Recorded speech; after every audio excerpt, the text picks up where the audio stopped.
morning to one and all present out here. On behalf of the Kidney Warrior Foundation and Nephropolis, I take great pleasure to welcome each one of you who's seated in front of the dais. Today is indeed a very, very special day for each one of us in the patient community and, of course, in the medical fraternity as well, because we are here to discuss a topic which we believe is the need of the hour: the growing rate of chronic kidney disease in the country and, in fact, in the whole world. And it takes such a great pride and honor to introduce our special guest who's made it this morning in spite of their busy schedules. May I request you all in the audience to kindly put your hands together to welcome our special guest this morning, Mr. D. Randeep, IAS Commissioner, Health and Family Welfare, Government of Karnataka. On behalf of both the Kidney Warrior Foundation and Nephropolis, thank you so much, sir, for joining us. Of course, our chief guest this morning, the finest nephrologist in Bangalore, Dr. Gurudev, the President, Ramaya Memorial Hospital, to please join us on the dais.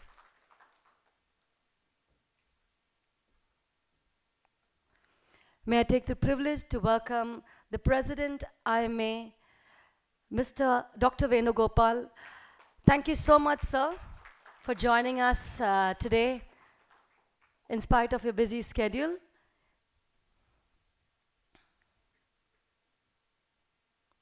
We also have with us the two doctors who are heading our projects. Please put your hands together and welcome one of the most renowned nephrologists in Bangalore, in Karnataka, and I would say across the country. Somebody who's been the backbone to the Kidney Warrior Foundation. In fact, the two doctors to follow are both such important people to the patient fraternity. Please welcome Dr. Sundar Sankaran, currently at Aster Whitefield Hospital. And our very dearest Dr. Arvind Kanchi, who's also been such a backbone to the community, head of department in a couple of hospitals, which include the Bangalore Hospital, Trustwell Hospital.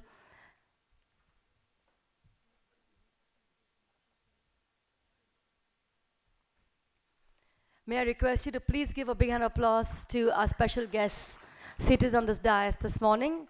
May I also take the privilege to welcome the founder, director, Kidney Warrior Foundation, a lady who needs no much introduction to this audience. Please welcome Mrs. Vasundhara Raghavan on stage. I thought it'll be nice to have a lady on the dais among the gentlemen. That was just a sudden add-on. May I request our dignitaries to join us for the lighting of the lamp?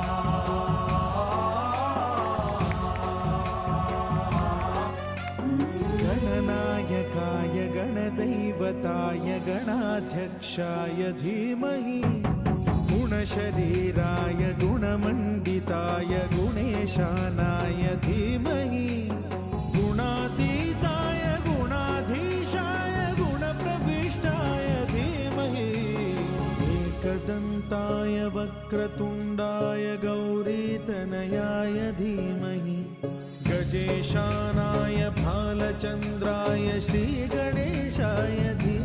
Thank you very much, sir, and our respected doctors for doing the honors, for lighting up the lamp and beginning this occasion with the blessings of the Almighty.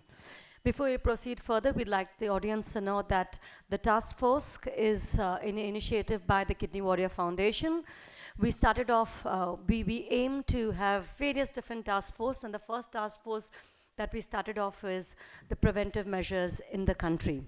And this task force for preventive measures is headed by Dr. Sundar and Dr. Arvind Kanchi, who's seated on the dais. So on behalf of Kidney Warrior Foundation, thank you very much, doctors.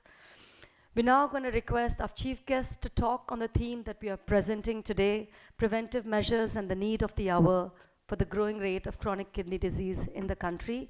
But before we request our chief guest, Dr. Gurudev, to come forward, I'm going to request his close friend, Dr. Sundar, to please introduce him. Thank you, Marian. To introduce Gurudev, we require Wikipedia or encyclopedia, but nevertheless, as Marian said, he is a close friend of mine. We know him for nearly 4 decades. Gurudev did his MBBS from Mysore Medical College, then MD Medicine from Davangere, and then he got trained in nephrology with one of the, I would say, the doyen of nephrology, the father of nephrology in India, Dr. M.K. Mani. And now currently he heads the Ramaya Hospital, the president of the Ramaya Hospital. Before that, he was in Mysore. He was the professor head of nephrology in JSS Medical College, and then joined Vikram Hospital. In fact, he is, I would say, in those days when I came to Bangalore in the 80s, nephrology was centered only in Bangalore. And Gurudev was probably the first nephrologist to do transplant outside of Bangalore, in Mysore, and which is something, now we have got transplant going on everywhere. Recently we had a cadaver transplant, AB incompatible transplant in Hubli. I mean, these are trendsetters, but at that point of time, Gurudev to do something beyond Bangalore is something unique. One thing with Gurudev is, he's a no-nonsense guy. He's very frank. He will tell you what is honest. You may not like it at that time. Sometimes he's told me so many things. I used to get angry with him. But later on, you realize what he said is actually good for you and good for everybody. And he joined Ramaya Medical College in 2012. And he actually moved in because I would say he's a women's lip person. He moved in for his wife's career. His wife was an entrepreneur. She was actually driving every day from Mysore to Bangalore. Then we suggested, Gurudev, why don't you shift and change your job to Bangalore? And there was a vacancy in Ramaya Hospital. He joined as the professor head. And he did a lot of work in COVID. And that is the reason he has been elevated to the post of president of Ramaya Hospital. And he's doing a lot of good work.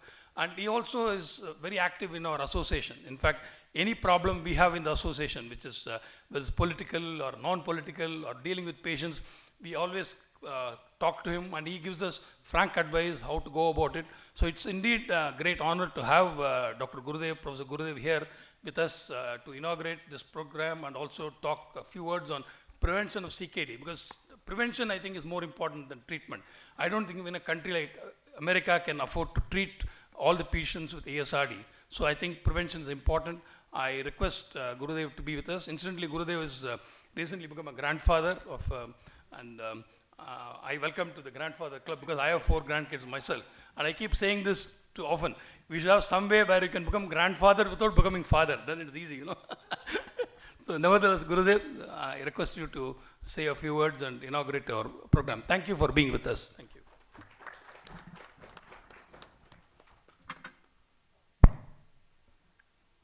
Good morning to the dignitaries of the dais and my dear colleagues. I find there is an advantage of having your own friend introduce you. You can only talk good, at least in public. Thanks, Sundar, for all that introduction. You have to take it with a pinch of salt, what Sundar says. As Sundar said, the initial days of nephrology, when I graduated and came, it was Sundar who prompted me to go to Mysore. He said, we are already 7 of us are there in Bangalore. There is nobody else in Karnataka outside Bangalore. Why don't you think of going to Mysore? Because that was my, actually I was already working in JSS as a lecturer in medicine. So that prompted me to go back to Mysore because I had given a word also that I'll come back and start nephrology services in that part of the state. In fact, I happened to be the only nephrologist in Karnataka outside Bangalore those days. And I had to cater to 5 districts in that neighboring districts, Chamarajanagar, Mandya, Madikeri, as Hassan and even Chikmagalur. All the patients from there used to come only to Mysore for renal care. It was tough in the sense first to make my own colleagues understand about renal disease. First couple of months I didn't see a single patient in my hospital, and few patients whom I saw, they were sent from my hospital to Bangalore, and Sundar and colleagues referred them back to me to my hospital again. that was the way I started seeing patients. And uh, I had few interesting things that happened. In one of there was one resident who was working with me. Now he's one of the very famous nephrologists in South India. He was my student, and then he joined as a resident. So I asked him, are there not any renal patients in our ICU at least? He said, yes, sir, there is one acute gastroenteritis with severe renal failure. I asked, Professor, shall I refer the case to the nephrologist? He said, it's acute kidney injury, he is going to recover, why do you need a nephrologist? Then there was one CKD patient, uremic encephalopathy, 200 urea, 17 creatinine. Yeah, shall I refer this case? It's a CKD, anyhow is going to die, why do you want to call a nephrologist? So either way, I was not called to see a renal case. So it required a lot of education to our own colleagues first. But it so happened that we being very few, handful in those days, we got so immersed in treating patients who already had renal disease. So it became more of a curative nephrology what we were practicing than prevent. Neither we had the time, nor I'm sure Sundar will agree, those days we didn't have the inclination to look at preventive nephrology. You know, in India we have a huge gap between who have and who have nots. So one who can afford healthcare, sky is the limit for them, and there are 1,000 times more numbers who can't afford anything. So we have to look at preventive nephrology, though we started thinking about it when we started aging, but because of our work pressure that we had, I used to start my work at 7:30 in the morning and reach home only by 11 in the night. I never saw my children grow up. I never saw them when they crawled, when they started walking. When I left home, they were sleeping. When I came back, they were already asleep. So that was the pressure of work that we had. So we really had no time to concentrate on preventive nephrology. It's not an exaggeration. I have never slept for longer than 20 minutes in the night. Every 20-25 minutes, I was woken up for some call in some hospital in Mysore. That was the work that was there, the requirement of a nephrologist to take care of renal. I was happy at the end of 6 months that I could make people start referring to me when the creatinine was 1.4. Earlier, I was wondering why this guy with 6 is not even been asked, but I was happy that that much of education happened among the doctors. So we have to ask few questions when it comes to preventive nephrology. Is the disease common in our society? Yes. The common cause for end-stage renal disease or CKD in our country is diabetes and hypertension, and we have plenty of them. The 10% of the population is likely to have chronic kidney disease in this country. So we have plenty of patients who are going to suffer from CKD.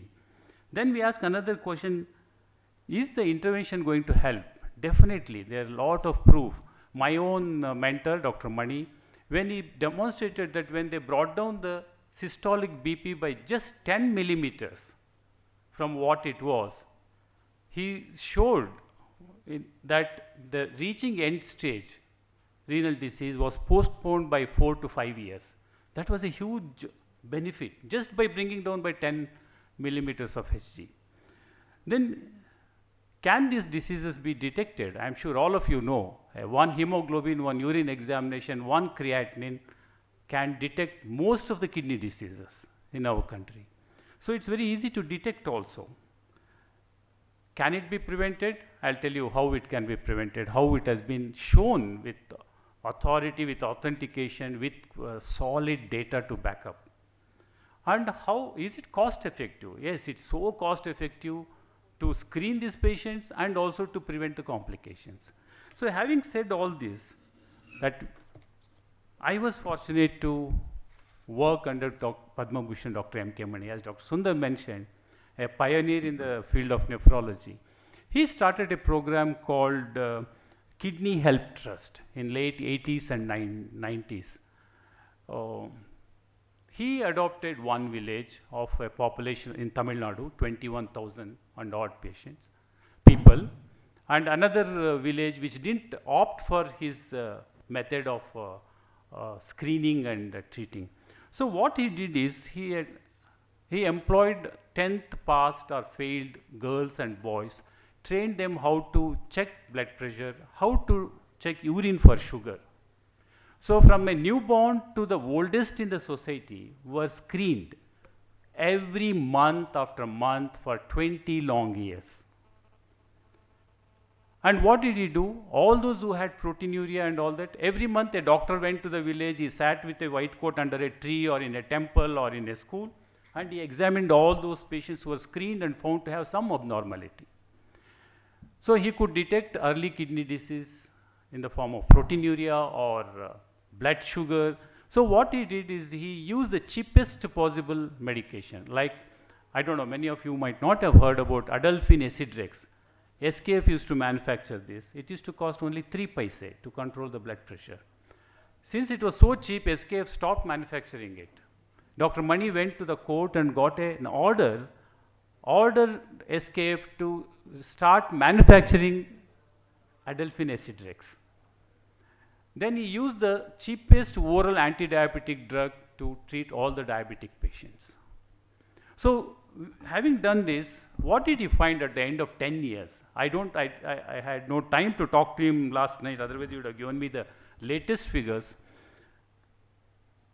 At the end of 10 years, he found that he delayed chronic renal disease in 17 out of 1,000 population, which amounted to about 60% of the people at risk. And what was his aim was to see that the patients don't get chronic kidney disease.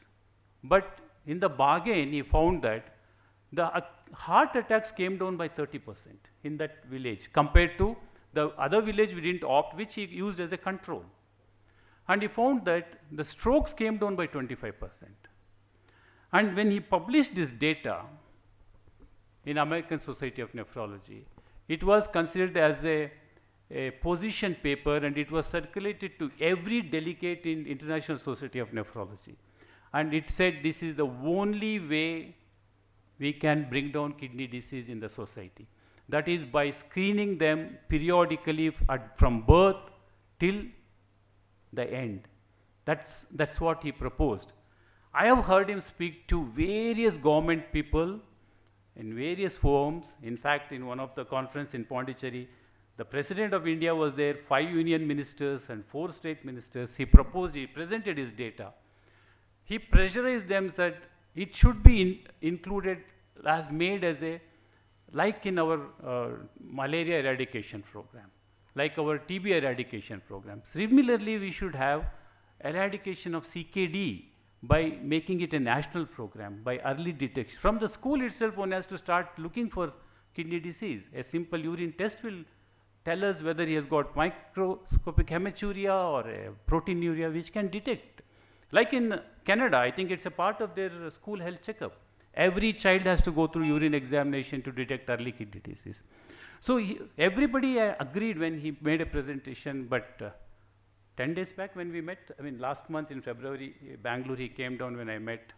He said there has been zero effect of his presentations made again and again over 2 decades. So now that we have our health commissioner, I think, sir, you can make it possible. It is so simple.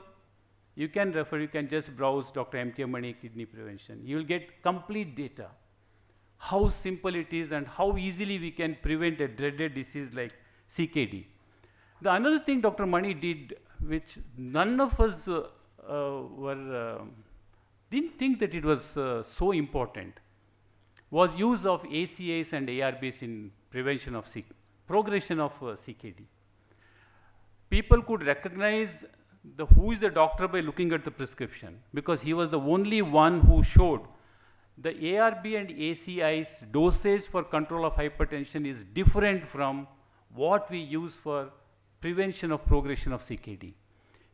I have seen his patients who are on 300 milligrams of enalapril, somebody who is on 240 milligrams of ARBs, Nobody has heard of this dosage. But now International Society of Nephrology come up and said, this is the way to prevent progression of CKD.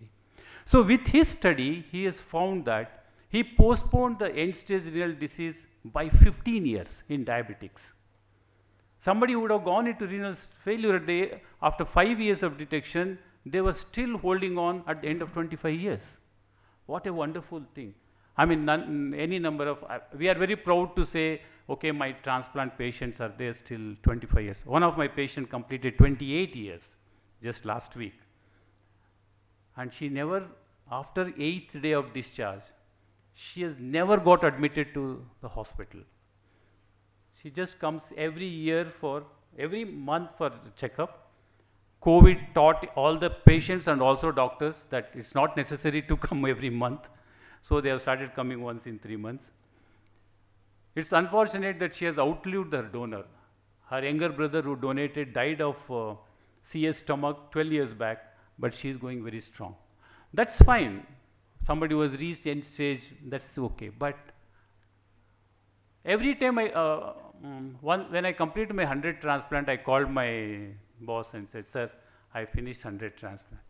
Very good to hear that. What have you done to prevent it? Then when I finished 200 transplant, I called him, sir, I finished 200. Good to know that. What have you done to prevent it? So when I said I have completed 300, he didn't say good, he said, you have not answered my question. So he lost complete interest in curative nephrology. He says, today we have to do preventive nephrology. So thanks for inviting me to say a few words and share my mentor's thoughts. Sir, you have to do something about this. It's a passionate appeal by nephrology community that we have to introduce preventive nephrology. It should become a national program. It should be part of every doctor's priority to see that everybody goes through a renal checkup. And there are methods to prevent the progression. Earlier we didn't have the answer, how could I prevent it? I never, Sundar knows, we did a transplant for one, Dr. Shivram. He was a most elite person, most educated. The first time he came to me in Mysore, now he has had a transplant 22 years back, he's doing extremely well though, but first time he came to me with 17 creatinine. A guy who used to teach students every day. Last day when his colleagues found that he was falling asleep in the middle of board meeting, then they said something is wrong with you, why don't you get a blood pressure checked? His blood pressure was 240 by 150. Then somebody said do a creatinine, it was 17.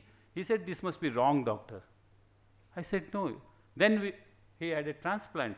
He came to Bangalore and had a transplant. So the ignorance is there. At least now we don't see patients coming with end-stage renal disease for the first time, though occasional patient does drop in like that. But earlier days, most of our patients who required dialysis had the first consultation when they had severe renal failure.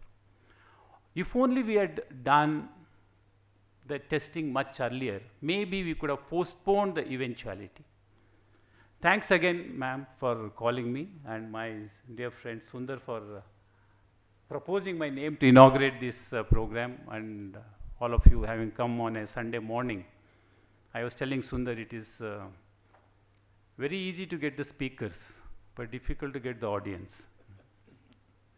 I was telling Maitri that once I was called by an IMA to a meeting to give a lecture.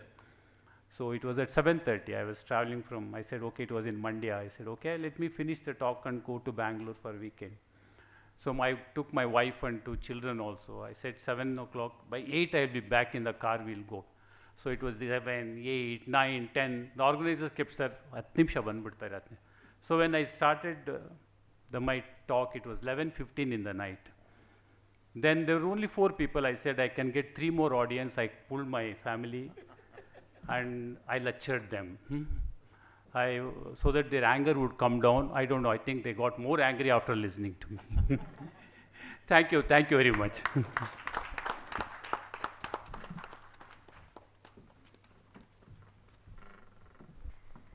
Thank you very much, Dr. Gurudev. And yes, I hope that Karnataka will lead the country with the work that we aim to do with preventive measures.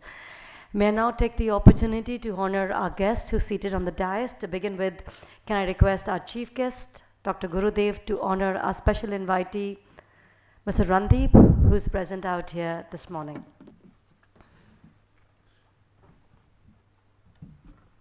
Once again, a special thanks to Mr.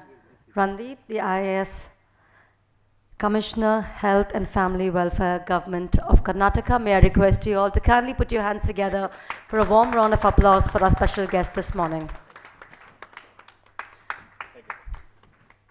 We now like to welcome a director, a man of very, very few words, but the backbone of the community. May I request you to please put your hands together for Mr.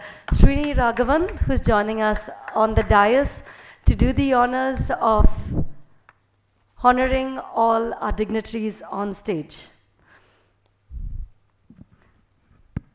I missed saying one more thing. I think I'm audible.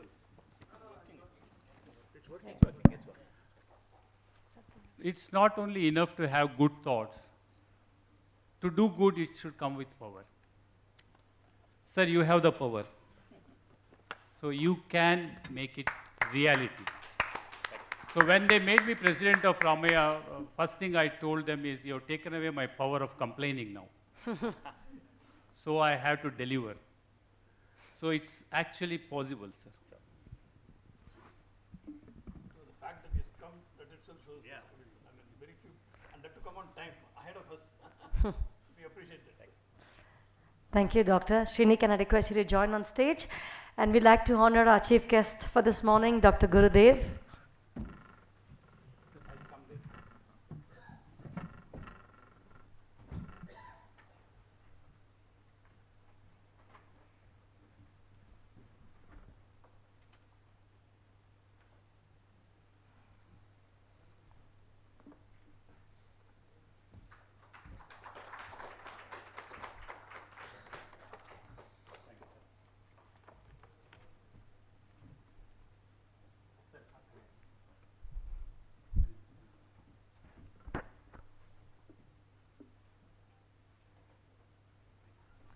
May I now request Srini to please honor the President, Amir Dr. Venugopal.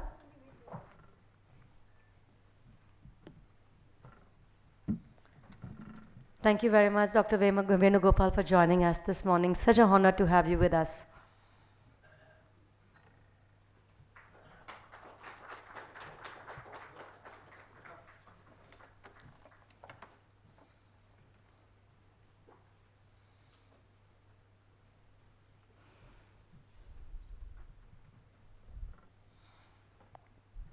We now like to show our love and gratitude to our task force heads. To begin with, Dr. Sundar.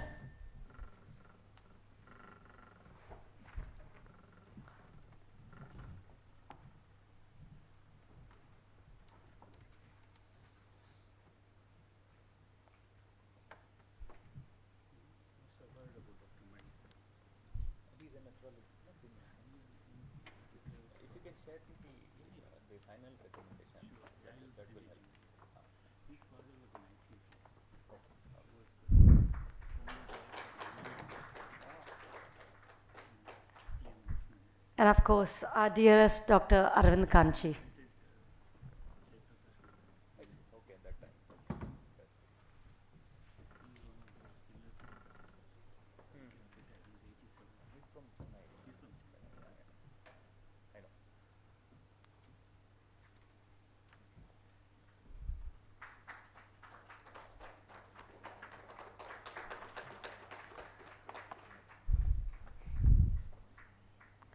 Thank you very much, Srini, for doing the honors of honoring our guest.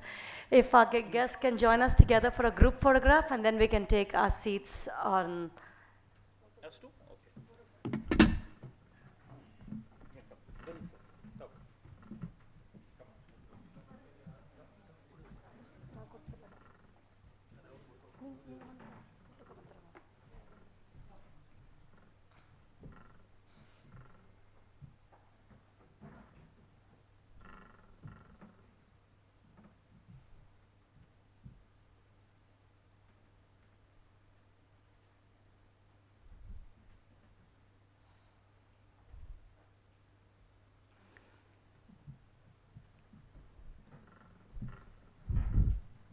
Can I request our doctors now to join us off the dais because we'd like to start with the proceedings of today's event. While we have our doctors yes, sir. While we have our guests taking their seats, we'd like to just take 2 minutes to tell you where all this started. Since most of you seated out here might already know of the Kidney Warrior Foundation, we are India's largest patient advocacy group, and we work with patients on the journey of chronic kidney disease. A small group that started off online as a Facebook group today has landed up growing to a position to support the patient community across the country, and this would never be possible without the help of our nephrologist. We've completed 5 years. We are pretty proud of the work that we've done across the country, especially in the space of nutrition and diet. We've launched 2 books called The Nutrition Secrets, and it went out with micro ingredients based on the Indian composition table that went out to the entire country. We took it one step ahead for it to be available to the rural population, and it got translated in 9 different Indian languages.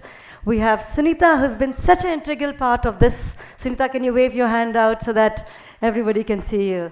She's been such an integral part of this journey of ours. In September 2022, we launched our recipe books for chronic kidney disease patients to eat well, and it was some great Indian food that was on the recipe. We had 135 recipes, and a group of nutritional specialists came together. Once again, Sunita was a part of them, so that is something that we're really proud of. Talking about the reason that we're here today, I think our heart went out to preventive measures somewhere in the year 2021 with our conference, virtual conference that happens in December, where we spoke about hidden salt and sugar in ultra-processed food. The project was headed by Dr. Rajan Ravichandran, who's doing some phenomenal work on this topic already. And we had Dr. Arun Gupta, who's working on the policy changes in India, again with the ultra-processed food. So they both spoke to us on this topic and really triggered this drive to understand what is actually happening out there in the society and why the community of ours is growing today. That happened in 2021. 2022, we did not pause over there. We realized that, okay, this is the need of the hour. So we took it again to the next discussion at the virtual conference. We had the cardiologist and the diabetologist talking about the growth of their respective diseases, which we're also going to be hearing today, and how it can be controlled and not what are the possible things that can be done for it not to become into chronic kidney disease. So with that, of course, we did not stop. Our drive went even more, and some of the photographs that you could keep seeing on the slide is what I'm associating our work to. We partnered with HBS Hospital, Palm Trust Mission, Mercy Mission from Bangalore. We began urban slum testing. I think it was a fantastic job done by them. We like to give them all recognition. Some urban slum testing work happening, and very interestingly, every month a follow-up with what is happening. The medicines were given free of cost, and I'd like Dr. Manohar to meet them before we go. They're not yet present, but they will be joining us shortly from now. And they actually didn't specialize only in chronic kidney disease, but they also went on to cancer and other screenings. So that's the work done in urban slum testing. So from the Kidney Warrior Foundation across the country, my husband, myself representing south of India, we also have Bhagavan Reddy from Andhra Pradesh, we have Karamjeet from the north of India, we have Mr. Matha from the west, from the east of India, and from the west of India we have Vasundhara. We begin our talks at different places. I specialize in talking to educational institutions, schools and colleges, and we talk about preventive measures, the need of the hour of healthy eating and healthy lifestyle choices. And we do this through the form of storytelling, so it's pretty engaging for the audience. We have Karamjeet visiting places like the Gurudwara, again with corporates, and very random public spaces is what Karamjeet does, and she started off the way for screening for us, and now we are following it in South. Matab was also a dialysis head in the East. He is also doing the similar work in the East. And from this project onwards, the entire group of Bangalore Kidney Warrior Foundation what we started doing is we started visiting paper mill factories, blue-collar workers. We started giving them talks on preventive measures. Again, we're talking about healthy lifestyle choices to keep a check why BP and diabetic is so important to keep a check on. And then we also went on to do screening with blue-collar workers. So this is the kind of work that we started doing, and we really aim to continue this work through the course of the next 1 year, and we don't aim to stop with 1 year, I'm sure, because we want this project to grow across the country. So this is the work that we currently done, and I really think that this is also for our nephrologists, that schools and colleges is the need of the hour. Dr. Arvind Kanchi has been a pillar of support in supporting us that way. Because I think by 2040, if kidney disease is going to be the 5th largest killer in the world, and if it's going to be 1 in 3 people having kidney disease, then we are talking about the babies in my family and your family. So I think we need to educate our children in schools and colleges, and I'm going to request our nephrologists to join the mission of visiting educational institutions. In case anybody in this hall has the same heart as we in Kidney Warriors have, don't worry about the execution. If you can just reach out to us, we are willing to represent whoever, wherever you all are from, and give this talk out, because I don't want our babies to be on the journey that we are on today. So thank you very much. This is us from Kidney Warrior Foundation. We now like to move on to our first panel discussion, which is an important panel discussion. But before that, Mr. Randeep, would you like to share a few words with us on anything that you brought forward to us, or something that we had our guest speaking this morning? Can I have a big applause for our guest, chief guest, please? Thank you. It's difficult not being a doctor and addressing very many doctors here. So kindly excuse me if I make any medical references which are wrong. But of course, having worked in the health sector for over 5.5 years now, both in my capacity as Health Commissioner of Bangalore City as well as the State Health Commissioner now, I think more and more such awareness programs are required and is the need of the hour. As doctor spoke, it is today all about prevention, because when I see the demand for dialysis, it scares me. We have beds in our taluka hospitals, we have dialysis beds at district hospitals, we have very many NGOs running dialysis centers like daycare centers, and the waiting list is to be seen, to be believed. And I only wonder how we are going to cater to the needs with every year us adding many lakhs of patients who end up with CKD, thereafter end stage renal disease, and then the options are very limited after that, as many of you have pointed out here, be it dialysis or a kidney transplant. We were just at a organ transplant, organ donation awareness program a couple of days back, where all the religious leaders had got together to convince people that organ donation is not averse to any particular religion.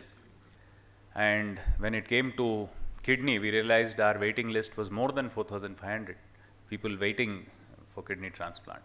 So these numbers, these facts should really shock us. And the way ahead is really about prevention, awareness, consciousness about what we consume, our lifestyle. Today, processed foods are available at a click of a button. You don't really need to visit or go to a hotel or a fast food joint. Just a click of a button and you have all that processed food, high salt, which is very tasty, of course, but one shudders to see what the long-term impact would be.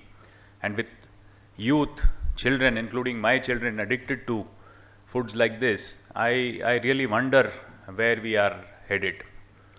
So be it the national programs or the state programs, there has been a clear shift now towards preventive health care. The whole concept of health and wellness centers pushed forward by Government of India, and which is now being adopted in Karnataka, as you've seen the Honorable Chief Minister and the Health Minister have launched the concept of Nama clinics in urban areas, is basically focused on the whole concept of preventive health care and wellness. early screening, early detection is the key. Just like what probably glaucoma is for eye disease being a silent killer, I would say kidney is also some, because correct me if I'm wrong, doctor, I don't think there are too many symptoms which come up too early, right? If in kidney disorders. So unless, as doctor mentioned, we get ourselves screened regularly, at least once a year, and in high risk populations at least 6 months once, it's going to be very difficult for us to prevent these, catch them early, get the right treatment so that we don't end up on the bed. A senior oncologist, Dr. Somshekar, when I met him, told me one very interesting fact. He said, when you go to relatives, functions, birthday parties, please don't give them any gift. Just give them a free master health checkup so that at least they end up going and getting themselves screened and become aware of what they could end up becoming. So I think this is going to be a joint effort. I really appreciate the efforts of kidney warriors.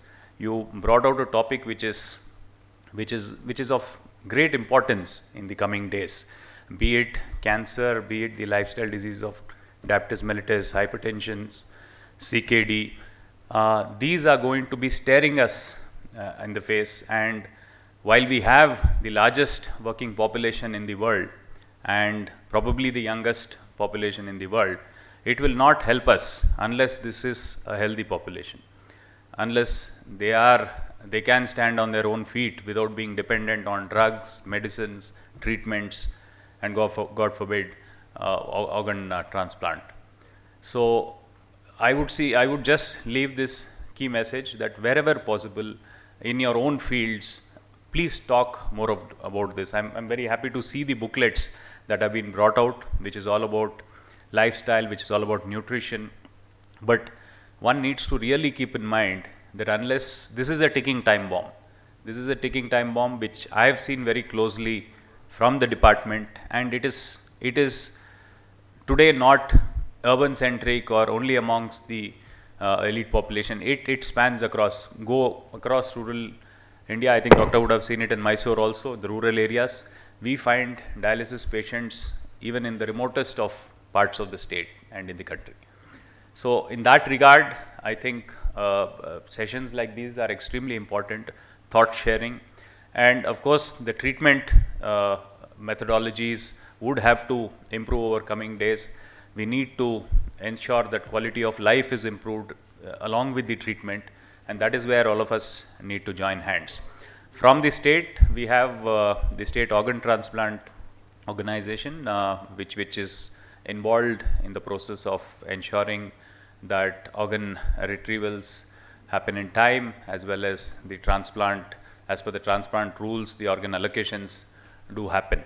So Karnataka is doing fairly well in this, but as I said, the demand far outweighs the supply, and we really need to be thinking hard.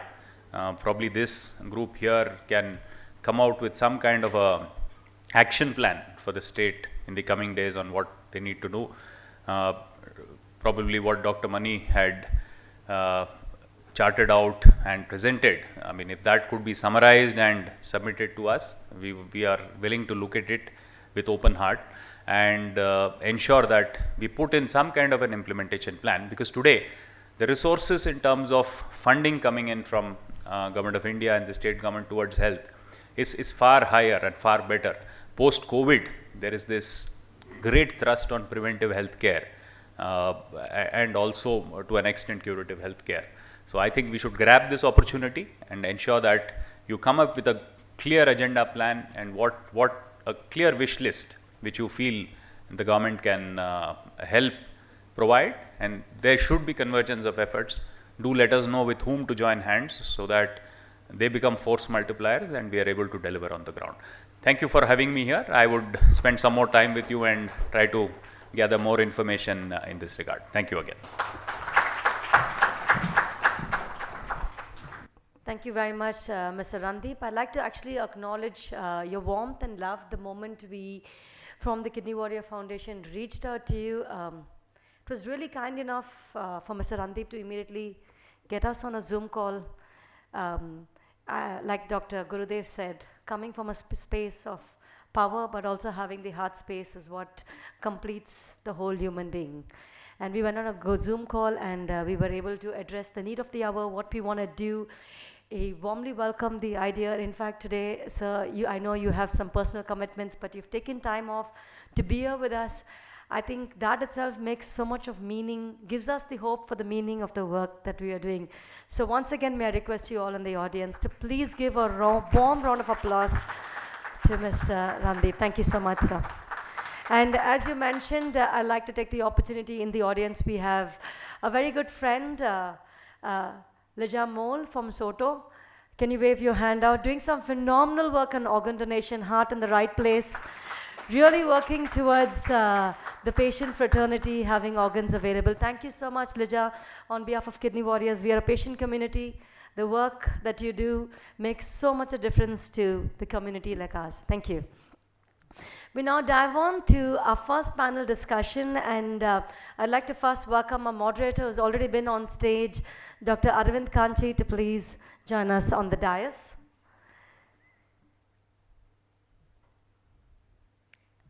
The first discussion is actually a very important discussion because we're going to be talking about the biggest, or India's, I think we lead in this disease, diabetic.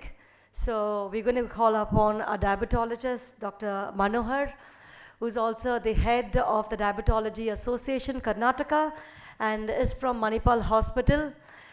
Again, somebody who's been really supportive about this disease and how it's contributing to chronic kidney disease. We also have from Diakon Hospital, Dr. Bhavana, to please join us on the dais. A warm round of applause. Dr. Bhavana has a little baby with her, and she left the baby and joined us. Thank you so much, Dr. Bhavana. It shows your passion and commitment for the work that you're doing. Closely connected to what is happening to this disease is the ophthalmology department, who actually picks up and huge contribution to diabetic and CKD connection. So we have our ophthalmologists present out here. We have Dr. Dwani Shah from Prabha Eye Clinic and Research Center.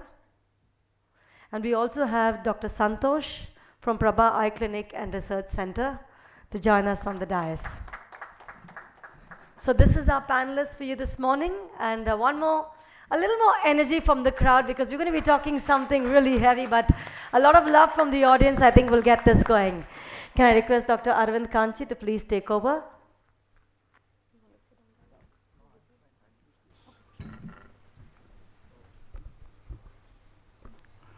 Thank you.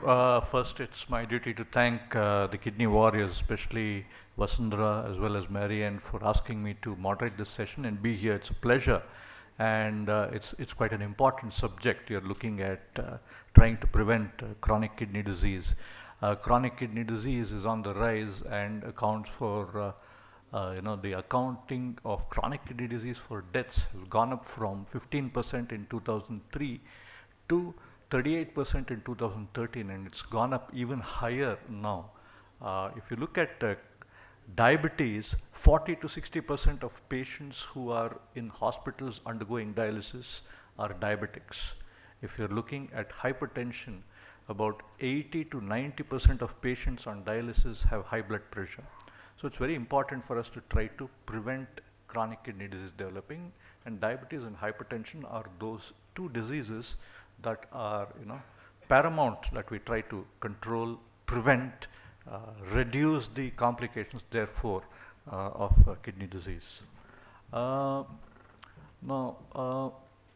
the other thing I would like to say, hey, that's my phone.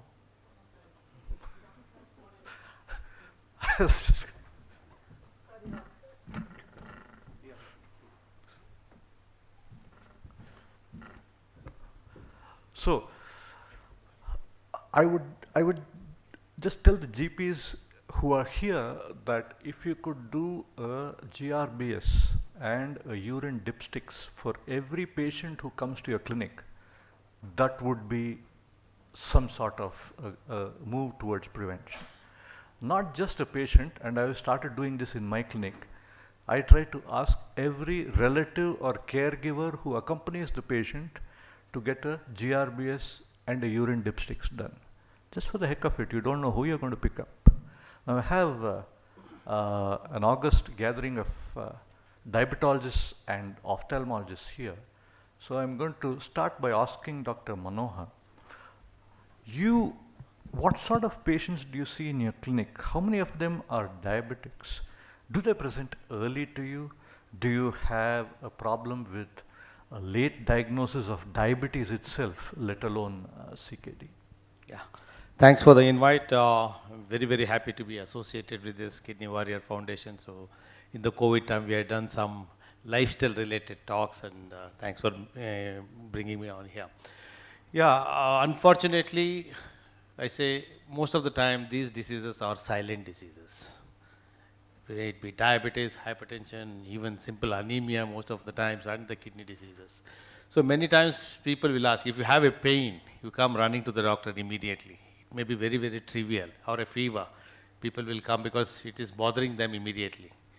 So most of the times, 50+% of the diabetics are asymptomatics. So sometimes even when you check the sugars, as you rightly pointed out, don't look at just the patient, but also the family.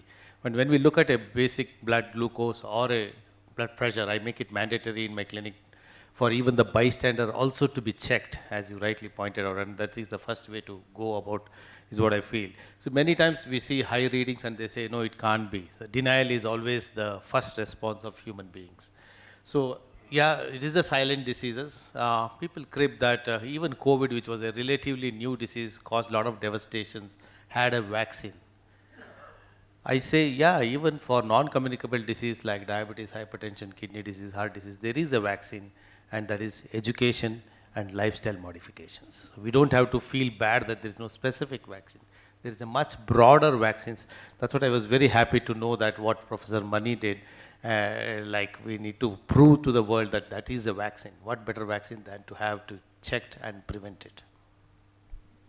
Thanks. I'm going to move to looking at ophthalmologists. How can they help prevent kidney disease? Can ophthalmologists help? So let's move to Dr. Santosh.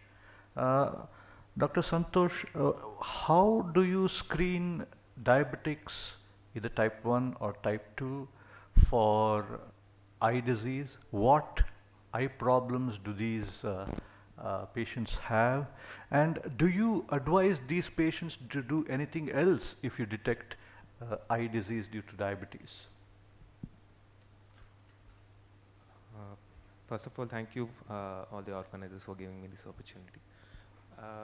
So yes, every newly diagnosed diabetic is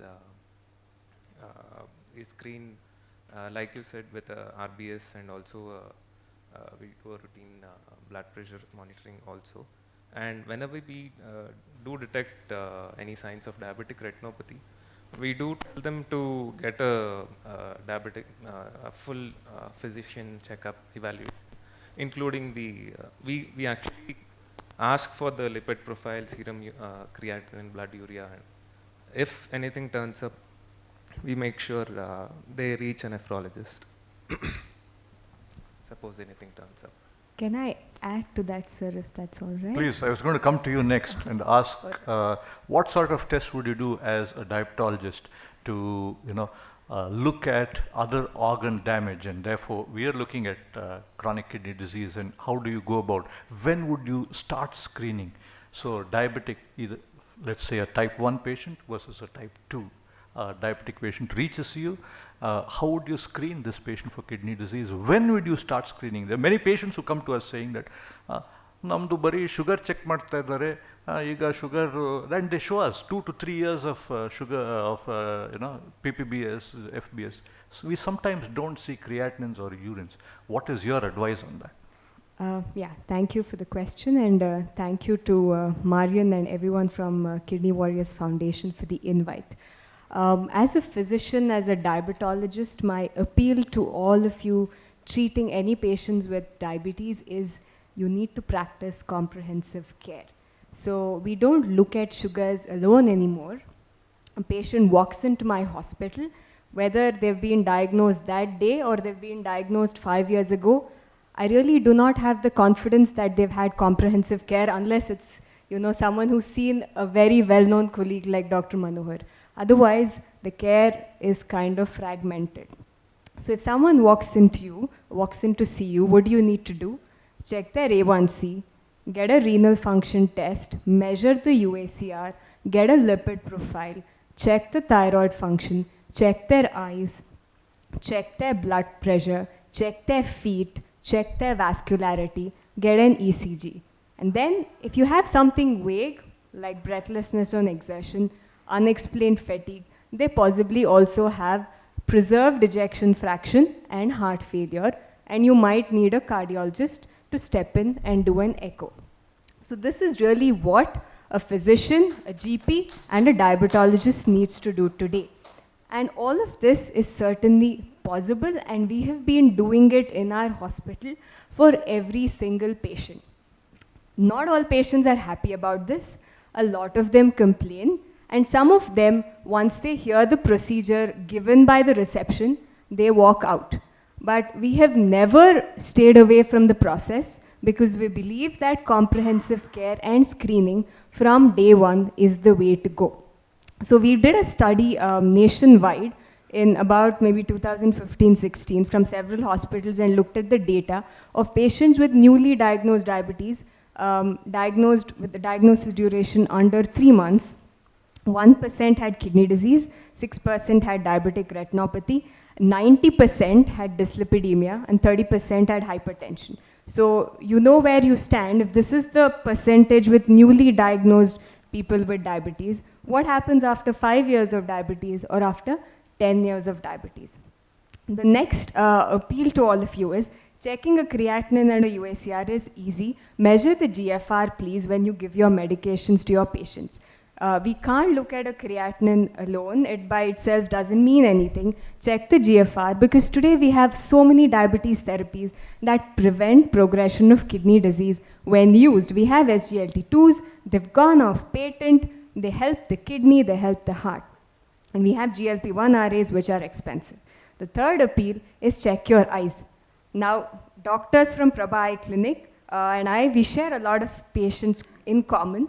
But in addition to patients who prefer to go back to them because they've been seeing them over a long time, we don't actually refer patients to an ophthalmologist. Okay, so we have a fundus camera in our hospital.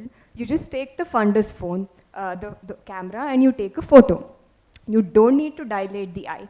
And the AI on the camera will give you a diagnosis of whether the patient has referable diabetic retinopathy and if the patient has glaucoma. Both silent killers, which you can prevent. And if it's normal, take a photo again when they come back for their annual physical after 1 year. You diagnose, the AI tells you there is a problem, refer to the ophthalmologist. 50%, this is statistics worldwide, don't go to an ophthalmologist if they have to go to a different hospital. So while the focus is on kidney, we know that eye and kidney is related, we know that heart and kidney is related. So all of you really need to step up, and I'm sure many of you are, and we need to practice comprehensive care. So I think that's my answer. Thank you. So can I just add one bit? I'm going to come to you, Dr. Dhwani. Okay. I was just going to ask you, picking up on what Dr. Bhavana said, and since the health commissioner is here, what about tele-ophthalmology for the masses? Is that something that can be done, especially in remote areas? Can the general practitioners here have something in their clinics, which I'm sure they can, and I'm sure some of them are already following it, have something in their clinics where you can take a photo of the eye and then look at diabetic retinopathy, initial screening at least. How do you envisage that as a plan, and how can we put that forward to the health commissioner here to do it on a much larger scale, not just in urban areas, but in rural areas where there will be an absolute lack of specialists. But if you can have some sort of a computer with a camera to pick up these things, why not? What is your, and whatever else you wanted to say. Teleophthalmology is the way to go, because all our specialists would be concentrated in the urban areas, and the rural, there is a huge urban-rural divide.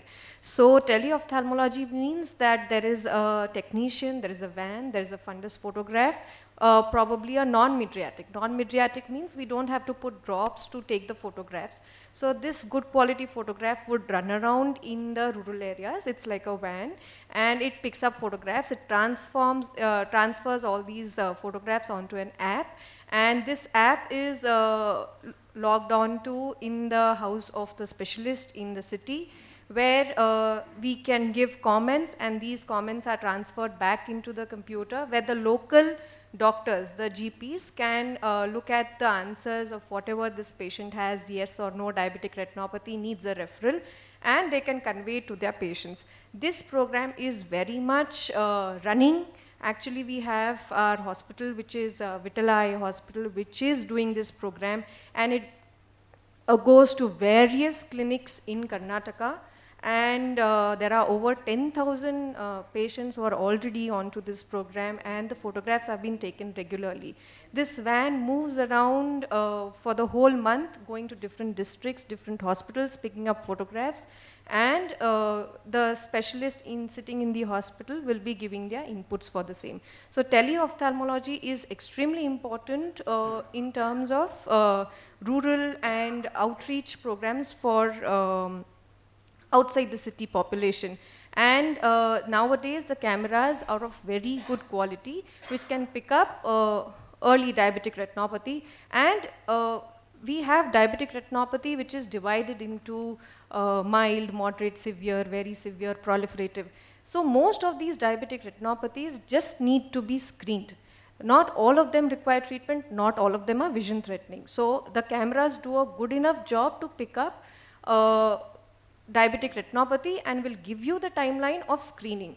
Any urgent referral will definitely have to be brought back to the city or to the nearest retina center. So as Madam mentioned, AI is also very accurate in terms of diabetic retinopathy. AI is there, it's getting developed further on with hundreds of images being fed into the machine, and its studying is happening. So AI for glaucoma, diabetic retinopathy, and we do even have retinopathy of prematurity where AI is coming in actually. And this does help in a way in a local practice actually, even in the cities where like how DICON has fundus photographs.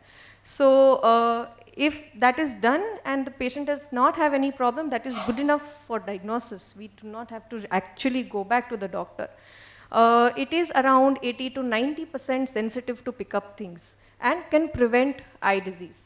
So vision threatening problems can be prevented.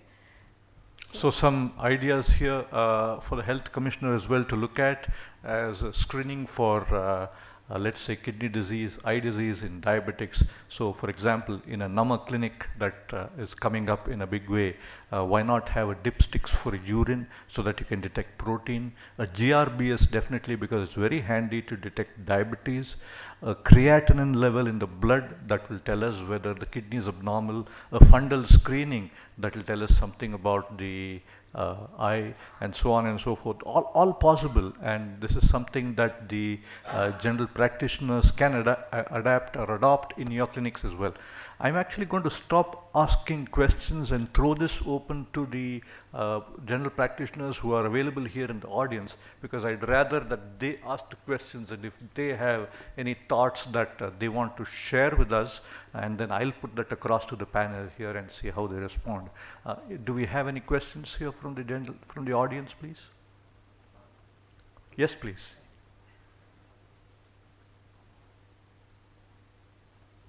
Please introduce yourself and ask the question. Sure. Yeah, I'm Dr. Krishna Swami. I'm a physician. It's very good that you pointed out simple dipstick of urine is very important, and just I agree with you. And when do we say that it is significant? 1 plus or 2 plus? When do we, I mean that sometimes I get confused. Sometimes even if in other conditions like congestive heart failure or febrile patient, they can have 1 plus protein. So that gives a bit of confusion. Is it what? Is it sort of how serious, I mean how mild it is or how mildly moderate it is? That sort of confusion, how do we sort it out? 1 plus or 2 plus? There's a bit of confusion there. Fair enough. Yeah. It's more a question for the nephrologist than to the panel, so I may as well answer it myself. The dipsticks is mainly a screening tool. Obviously, fevers can cause proteinuria, exercise can cause proteinuria, and these are physiological proteinuria. On the other hand, 1 plus, 2 plus, they are not very quantitative measures because this is dipstick. So if there is proteinuria detected on a dipstick, you would then want to evaluate this patient further. You would want to do a simple urine protein creatinine ratio, which is very easy, costs about 150 to 200 rupees in most labs, and you can actually quantitate the amount of proteinuria there. The number that you get may mean that this patient has a gram, 2 grams or 3 grams of proteinuria. Unfortunately, the 1 plus or 2 plus may not correlate with, so a 1 plus may still have nephrotic range, a 4 plus proteinuria may still have just a gram of protein in the urine when you actually quantitate. The best quantitative measure is 24-hour urine collection. Seldom happens in our setup these days because it's cumbersome. It would be ideal, but it's cumbersome. So we've sort of gone for this urine protein creatinine ratio, which is a morning sample of urine to check both the creatinine and the protein in the urine, and that sort of gives us some sort of data on the actual amount of protein in the urine. Any questions from the panel for the audience? If not, I'm going to another question to the ophthalmologist, asking them about. Yeah, please introduce yourself, please. Your mic is coming. Hang on. Regarding the diabetic screening, I would like to share my thoughts from the health department, what we had done. I retired as a director of health services in Karnataka 7 years back. About 6 to 7 years before that, we had funded from the government of Karnataka purchase of a fundus camera. Of course, it was a very bulky and cumbersome and all, and we had given it to Narayana Netralaya, which they were doing it. 2-3 years we continued with that. Then the time came through when they asked for a replacement of it, costing another 25-30 lakhs. That was the time the Vitala Institute of Ophthalmology, along with the Arvind Hospital, they procured one. All the things needed a big vehicle to go around, and it was a very cumbersome process. Later on, the last 4-5 years, I came across another one, which I can call it as a fundus camera, a smaller one, weighing about 1 or 1.2 kgs, from the Remedio Laboratories, Bangalore. And it has also been a proof of concept which has been done. We have used that in the Muddenalli Satyasai Sarala Hospital, where we have about 9 to 10,000 diabetic patients under treatment. So now the thing is, it has come down very easier, and earlier we needed a big antenna, and the things it don't go. And over a decade that has changed a lot. But now the thing is, I think even the iPhone has got a fundus app which has come out for the taking of the non-mydriatic photographs and all. I think we should look into those issues. Thank you, sir. It's actually the same camera I was talking about. It also now gives the diagnosis, the Remedio fundusophone camera, in addition to just giving the photo 7 years back. Now, since 3 years, it's CE approved, and it gives the diagnosis of referable diabetic retinopathy and referable glaucoma as well. So my appeal to the commissioner is to look into the Remedio eye camera for eye cams. Yes. Can you give the mic, please? I was retired additional director, project director RCH. I was a child health consultant during 10 and 11. We had provided RedCam costing about 1 crore at that time to Narayan Hrudayalaya, which was already signed by them in Government of India. They have placed the RedCam in Raichur, distributing about 6 northern districts. And they have done a wonderful job, and still they are doing it, sir. Thank you. My question to Dr. Manohar. How do you envisage mass screening of patients, let's say diabetics, let's say non-diabetics? You don't know who are going to become diabetic in our population. We have the genetic tendency, we have the lack of exercise, the eating habits that make us the diabetic capital in the world. How do you envisage a mass screening program to look at how to pick up diabetes early in such a population? Yeah, very important point. I think nowadays there is the in thing is reversal of diabetes. There's so many things going on in it. So I always ask, why not preventing diabetes in a much bigger way rather than thinking of reversal? Genetics, we always have been told that South Asians, especially Indians, are at very high risk. So we can't change our genes. We never complained when we inherited the properties from our patients. But when we are at a risk of developing diabetes, hypertension, heart disease, oh, we complain, my parents gave it to me. So genetics just load the gun and lifestyle pulls the trigger, is I always say that. So first thing is education. That's what I'm saying. Actually, after taking over as chairman of KRSSDI, we are planning to do something called as Madhumeha Pathshala or Vaidyakiya Pathshala. Every school we should approach, again with the help of the government, possibly to know your numbers. First is the kids should know what is their age, height, weight, what is their normal BP, what is the normal sugar, what is the normal cholesterol, is there an annual eye check, kidney check done. And they should go back and ask their parents. That is the homework, which I am planning to do that. They go back to their parents and when did you check, did you get it, and they have to get the marks on it. So that is what will drive. Because any camp, we even from KRSSDI, we adopted villages. It so happens we adopt, sometimes we are not very consistent. Even when you are consistent, people, the same group of people will come, check it. They are more looking towards getting the free drugs, which government has banned anyway about the free samples not to be issued for various reasons, and then they go back. So we don't actually really reach, and it is most often than not the camps are futile. Only the few who come, others may still have doubts on it. So I think the camp should be, the health parameters should be a school curriculum. And I also work for one company, Act FiberNet. I say, you give them so many other targets, why don't you give them health targets also? So now I am developing a docket where ex-Manohar employee of Act, his height, his weight, his ideal weight is this, his ideal BP is this, he's on these medications, annually he has to do this. So this is much more important than driving somewhere, some Sunday we all go and do some 500 patients, 1,000 patients, sugar, BP checkup, and then we come back, everyone forgets about it later. So yeah, it's important, pertinent to get these checkups done. I think the Namma clinics or the PHC centers, we have collaborated with the PHC center because we go and come back what happens to the patient next after doing a camp of 500, 700 patients. So this collaboration, government collaboration, and I think empowering the students is more important than empowering their parents, which they will anyway forcefully get it done. And then raising awareness that all of these are silent diseases. We can't change our genes, but we can change our lifestyle. Thanks, excellent idea, and that's something that we should sort of consider putting into practice. Again, I will ask anybody in the audience, if you want to ask a question, please go ahead. I am Vivek from Fortune World Media. This is regarding the chronic kidney disease, what you are telling. What is the impact of the chronic kidney disease in Bangalore and Karnataka? How is it? How will you help the? So, if you are looking at India as some statistics that you want, you have about 800 per million population within India who develop chronic kidney disease.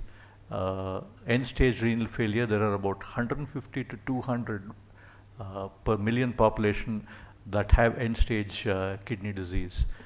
Every year, more than 15,000 patients end up on dialysis. Of these patients, about 32% have insurance. 68% of these patients have to pay from their pocket. And more often than not, adequate dialysis cannot be done to those who pay from their pockets because they will skimp on dialysis. Therefore, the mortality rate is very high. In patients who start on dialysis or chronic kidney disease patients, about 38% of them will die within the first 2 years of starting dialysis. This means that chronic kidney disease patients have a worse mortality than some cancers. And this is very important to keep in our mind, and therefore prevention would be ideal. We'll ask another question for the ophthalmologist, and any one of you can take it, on what about fluorescein angiography? How important is that as opposed to an optic fundal examination? Is there a chance that we can detect early diabetic retinopathy with fluorescein angiography better than optic fundal examination? Fundus fluorescein angiogram will definitely show up more things than we see on a clinical exam. So if I don't see any diabetic retinopathy on a clinical exam, on an angiogram, it will show up some mild, moderate retinopathy. But it's not really important to subject a patient just to detect diabetic retinopathy to a fluorescein angiogram. Because in the early stages, whatever is, even the ETDRS, which was a landmark study in diabetic retinopathy, it was not till the end stage or till severe diabetic retinopathy or diabetic macular edema that we need any kind of treatment. So in a mild or a moderate or even for a severe retinopathy, we do not have any treatment except for control of diabetes and probably a regular checkup. Even early proliferative diabetic retinopathy may not need an immediate PRP laser. So just for the diagnosis of diabetic retinopathy, angiogram is not recommended because we are exposing the patient to an additional risk, which is an invasive procedure, however safe it is. There will be 1 in 1,000 patient who may just faint, collapse. There can be certain deaths, there can be allergic reaction, anaphylaxis that can happen with an angiogram. So unless we are looking for something very specific, like we want to rule out a PDR, that is a proliferative diabetic retinopathy, or we are looking at vision as a motto, like whether we have macular ischemia, what are we going to do for the patient for vision, or is there any benefit in treating the patient with an anti-VEGF injection. These are the things that we would want, like an information from an angiogram. For the detection of diabetic retinopathy, either a good dilated fundus exam or a good quality photograph. Sometimes the patient may have cataract, so the photograph quality will not be good, and that will not be enough for the diagnosis on basis of a photograph. So an examination by a doctor would be good enough. In those where we have doubtful areas, I would reserve the angiogram for that. Thanks. I was just going to ask Marianne. Can I add a few on points timings. to that? Sorry, go on, Can I, please. Yeah. So the diabetic retinopathy correlates with the grade of diabetic nephropathy according to a few articles. So whatever is the grade of diabetic nephropathy or kidney disease that you come across, it would be better if a retina specialist is available nearby to send them across. And one more thing, the fundus photo will not pick up will be diabetic macular edema when it's in the early stages. That might require treatment. So a relatively inexpensive thing that can be invested in by the clinicians would be a simple Snellen's acuity chart in the clinic where they can check the visual acuity along with the fundus acuity. If it's low, they might need treatment for diabetic macular edema. I have 5 minutes more, or probably 3 minutes now. If you have any questions in the audience, please do ask. If not, I'm going to ask the diabetologist, Dr. Bhavna here. What about, you do?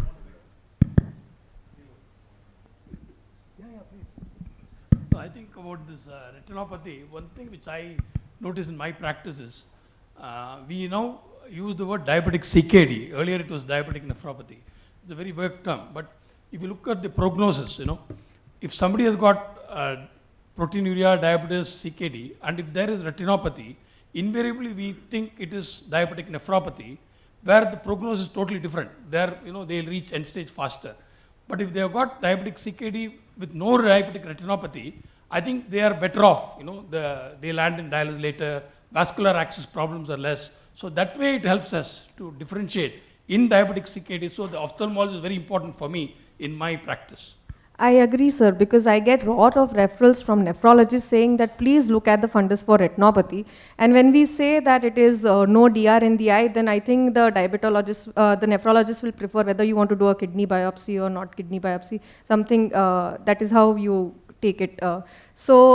We have seen, at least in our urban center, tertiary practices, almost lots of general practitioners, lots of nephrologists, patients are aware. There's a lot of education that is going on, and they come in for this slip. There's a small slip, but then they come in for looking at retinopathy. So that's a good thing that is happening.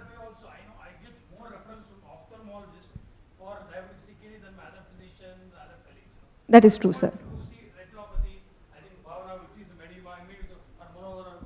Go and meet nephrologist. I get good practice from We the do ophthalmologist. diagnose diabetes from the eye also, or there'll be so many times that they would have not got investigations done. We would give a battery of tests, like at least the basic ones, look at it and then send a referral letter that please go and see yourself.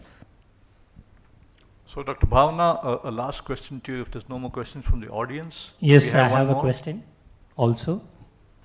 Yeah, please. My question is to the eye specialist. Please excuse me if my question appears silly. My confusion is, how do you manage to detect diabetic retinopathy in a case of cataract?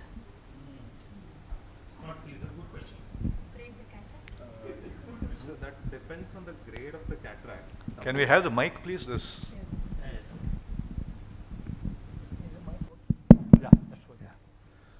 Sir, so that depends on the grade of cataract. So when it's a very severe and hard cataract, we might also not be able to pick up any changes unless it has progressed into a proliferative diabetic retinopathy and a tractional retinal detachment that we can image on a B scan. Otherwise, if that stage has not yet been reached, we will not be able to pick that up. But we can pick up retinopathy changes, at least grossly, up till a stage where a glow from the fundus can be seen in an indirect ophthalmoscope. So we can still pick it up until very severe stage has not yet reached with respect to the cataract. Sumir? Yes, my name is Sumir. I'm from Kidney Warrior Foundation. I'm a two-term transplant recipient. I have a question to the diabetologist because recently I'm taking part in the transplant games. So I had a camp in Delhi. I had a very interesting chap who was a transplant recipient. He claimed during a nutritional discussion that he's taking alkaline water and his numbers from 14.2 had come almost normal to almost 6.3. And second thing, he said that he's off medications. And he's also won gold medal in the last transplant games from badminton. So he had asked this question to the nutritionist also. So we all had this doubts. How far it is possible, just taking alkaline water, and he swears by it, that his numbers have come to almost normal and he's off medication. Highly unlikely, I'd say, but I'd request Dr. Bhavna to answer that. Yeah, so thank you for the question. And we often get a lot of questions like this about different things we consume. But there is no hard scientific data on the use of alkaline water for remission of diabetes and going off medication. There is science behind diabetes remission. Please note, I'm not using the word reversal. There is no reversal for diabetes, it's a remission. And there is very good data and science from Roy Taylor in the UK on that. But that is mostly by weight loss. And weight loss of not 1 and 2 kgs, it's weight loss of more than 15 kgs, which is basically following a 600 calorie, largely liquid diet. So it's not the food you and I eat, it's like a protein drink or a meal replacement drink, which is 600 calories. You do it for 12 weeks and still 50% can go off their diabetes medication, provided the diabetes was detected in the last few years. Longer the duration of diabetes, this is not going to work. And the other 50%, this doesn't work, and that we attribute to genes, just higher amount of pancreatic fat, insulin resistance, or hepatic fat. So it can work in some people, but that's 15 kgs weight loss. There is no data that I've come across on alkaline water. Dr. Manohar, have you? But we hear a lot of things from patients, and we often tell them, look, you want to try something unscientific, And if there's a side effect, then we have to deal with that. So keep that in mind as well. I'm a bit liberal with the patients. There are a lot of pathis, allopathy, homeopathy, Ayurveda. Which pathy he has to choose is his prerogative. Yeah. Second thing is always, I don't know, I hope he has done his creatinine. Secondly, I think, yeah, reversal remission, even though people talk about reversal remission is a bit of a technical word. So it may not gel with the audience. That's why they talk it on reversal and It's other like things. cancer. You're never really going to, live away without cancer. It may come back. So diabetes is like that. You can be off medicine, but it may come I have back. something to add here. Sorry to interrupt. Actually, the moment you said this question was posed to the nutritionist last time, basically I think in the last few nutrition symposiums, even the national symposium, we've been asked this question very often about how this alkaline water, this topic of alkaline water is being pretty pushed upon. There's heavy marketing, there's a lot of, focus now on this alkaline water. So this topic had been taken up in the previous nutrition symposiums, and we as clinical nutritionists have scored a lot of data, and as Dr. Bhavna said, there's no hardcore evidence to say that alkaline water helps in any way. In fact, there is a little bit of data that shows in the rural areas, pediatric patients were affected in a negative way by consuming alkaline water. So I think we have to take this with a pinch of salt, basically, when it comes to, as you said, the alternate therapies.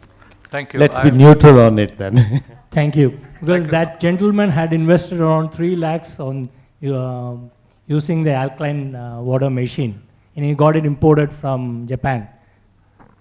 May have helped if he had some stone disease, I guess. Anyway, we are going to sort of stop the discussion here, and I'm going to thank the august panel of participants for giving their thoughts.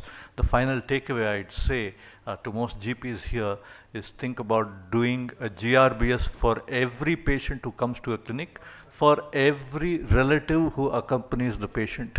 Consider doing a dipstick screen for every diabetic, every hypertensive patient that comes to your clinic, and also make sure that if you have an at-risk a person or relative accompanying that patient, at risk meaning a relative history of hypertension, connections with kidney disease in the past. Think of doing a sugar level as well as a dipsticks for these patients. With respect to sugar control, I'm sure you people know what to do already. With respect to eye screening for diabetic retinopathy, please consider various tele-ophthalmology techniques, to be sort of something that you can have in your own clinics to try to screen these patients. And also, please consider reference to a nephrologist whenever you find the slightest doubt on the urine or the serum creatinine values. I thank Kidney Warriors again for giving me this opportunity, and I thank all the panel for being involved in such an active discussion. Thank you.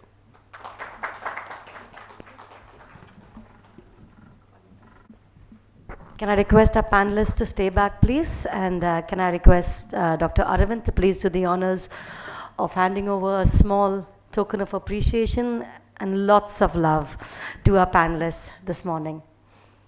To begin with, Dr. Manohar, a diabetologist, a big hand of applause.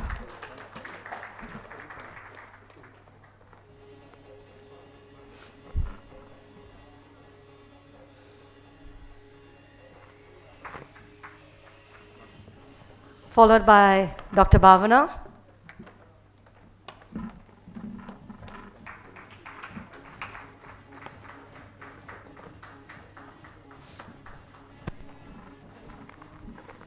Our next panelist this morning, Dr. Santosh.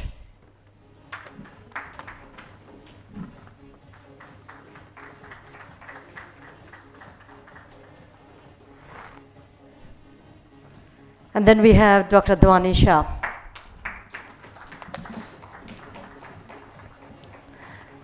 Thank you, Dr. Aravind.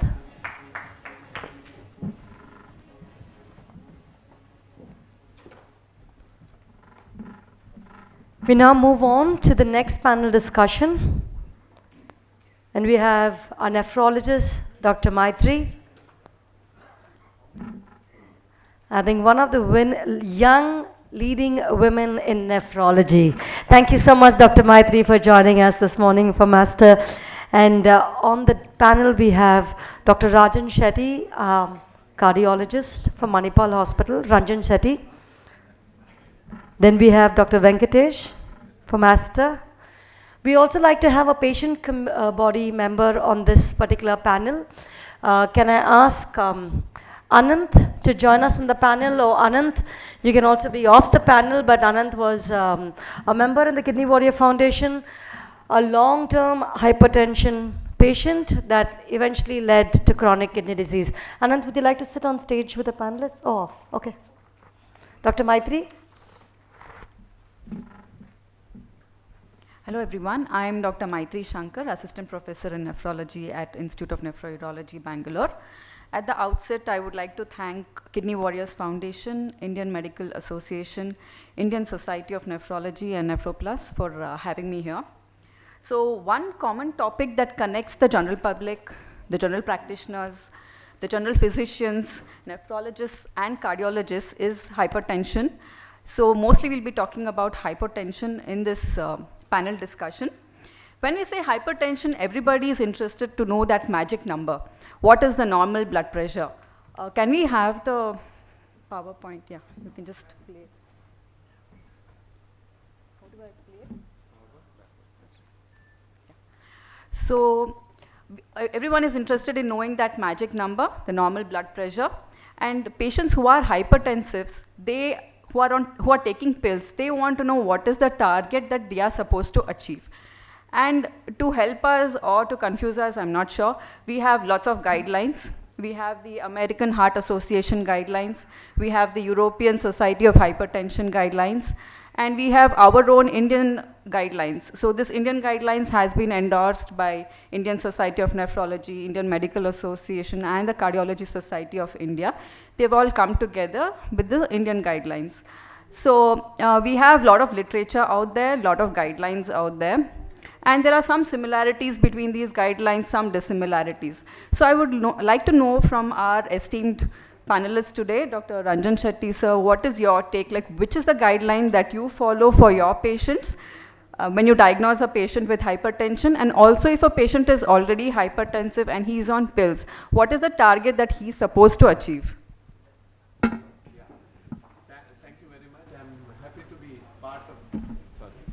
Hello. Yeah, I'm happy to be part of this. Thank you, organizers. Thank you, Dr. Sundar, for personally inviting me here. I think it's a very valid question because every time there's a new number which comes up, and and there is usually reversal. If you look at JNC, which has been this from JNC 4 to JNC 8, there's sometime reversal which happens. Different numbers, which makes literally 1/3 of the world more hypertensive because the numbers mean a lot. So in my opinion, these numbers are almost the same. The reason why I say that is the more recent guideline talk about home BP monitoring, whereas the older guideline would talk about office BP. By office BP, you mean hospital BP. So if you look at them, there is almost always a 10 millimeter difference between a home BP reading and office BP reading. And that's why the guidelines vary to some extent. Nowadays, all of us believe BP can only be measured at home, not in hospital. The reason being is most of us spend 1 minute, 2 minutes on our patient almost at the same time as by the previous diabetic recommendation. Somebody is going to take their sugar, somebody is poking here, one more person is measuring blood pressure, the patient is talking to you, patient is talking to everybody. And there's a big explanation which comes from the patient. It was normal, but I climbed up, I climbed down, I just had a coffee, tea, and it was okay yesterday without knowing what is okay. So almost all our patients, what we advise is the BP measurement should be at home, not at hospital. All of you know white coat effect, 23% of white coat effect. There's also one more entity called masked hypertension. That means the hospital BP is normal, but the home BP is abnormal. I blame the spouse for it, but that is what it is. It is a known entity, and 10% have this. So that means if you are actually missing 30-40%, if you measure just in hospital, forget the erroneous measurement. I'm talking about a proper, in time, 10-minute gap, sitting without, like in a perfect posture, using an electronic machine and measuring, that's what we recommend. So it has to be home BP reading. If you do home BP reading, reasonable cutoff across the guideline would be 130 and 85. It's not 140-90, it's 130-85. So that is what we should, target, and that's what we should recommend. Lower than that is preferable, although all of you know about the J, it's preferable, but that should not be achieved by drugs. It should be by lifestyle. So when patients are on drugs, or when we have to treat it, it's preferable that the number is less than 130-85. And if it is in hospital, 140-90 is an acceptable number. But ideally, hospital BP should be completely discouraged. So what I have done is I have stopped checking BP in my practice. And I've also, when sisters check outside, it's always 130-80. I never trust 130-80. You go for rounds in ward, any BP 130-80 and heart rate 72 is not correct. It's always wrong. It's because they're thinking something when they're measuring the BP. So it's wrong. So it's better to shift to electronic machines. At least they don't give this kind of number. But after rest, after this. But yes, the key thing for all of us is to define the disease before we start treating it. I feel this is an acceptable definition. So as nephrologists for chronic kidney disease, we have the KDIGO guidelines, which was released in 2021. And for patients with hypertension and chronic kidney disease with proteinuria, without proteinuria, we target a blood pressure of, systolic blood pressure of 120. Moving on next question is to Dr. Venkatesh sir. So all major blood pressure guidelines emphasize on this standardized clinic blood pressure monitoring or blood measurement technique. So for the sake of everyone, I'll just go through what is this standardized blood pressure checkup. So we need a questionnaire, we need a checklist for it. First thing is we have to properly prepare the patient. The patient should be relaxed. He should be sitting on a chair, feet on the floor, back supported for more than 5 minutes, and patient should have avoided caffeine or exercise for more than 30 minutes. Ensure that the patient has emptied his or her bladder, and neither the patient nor the observer should be talking when you're checking the blood pressure. Most of them we see they're always on the phone, so that should not be happening. And also the blood pressure measurement device, that should be properly validated and calibrated.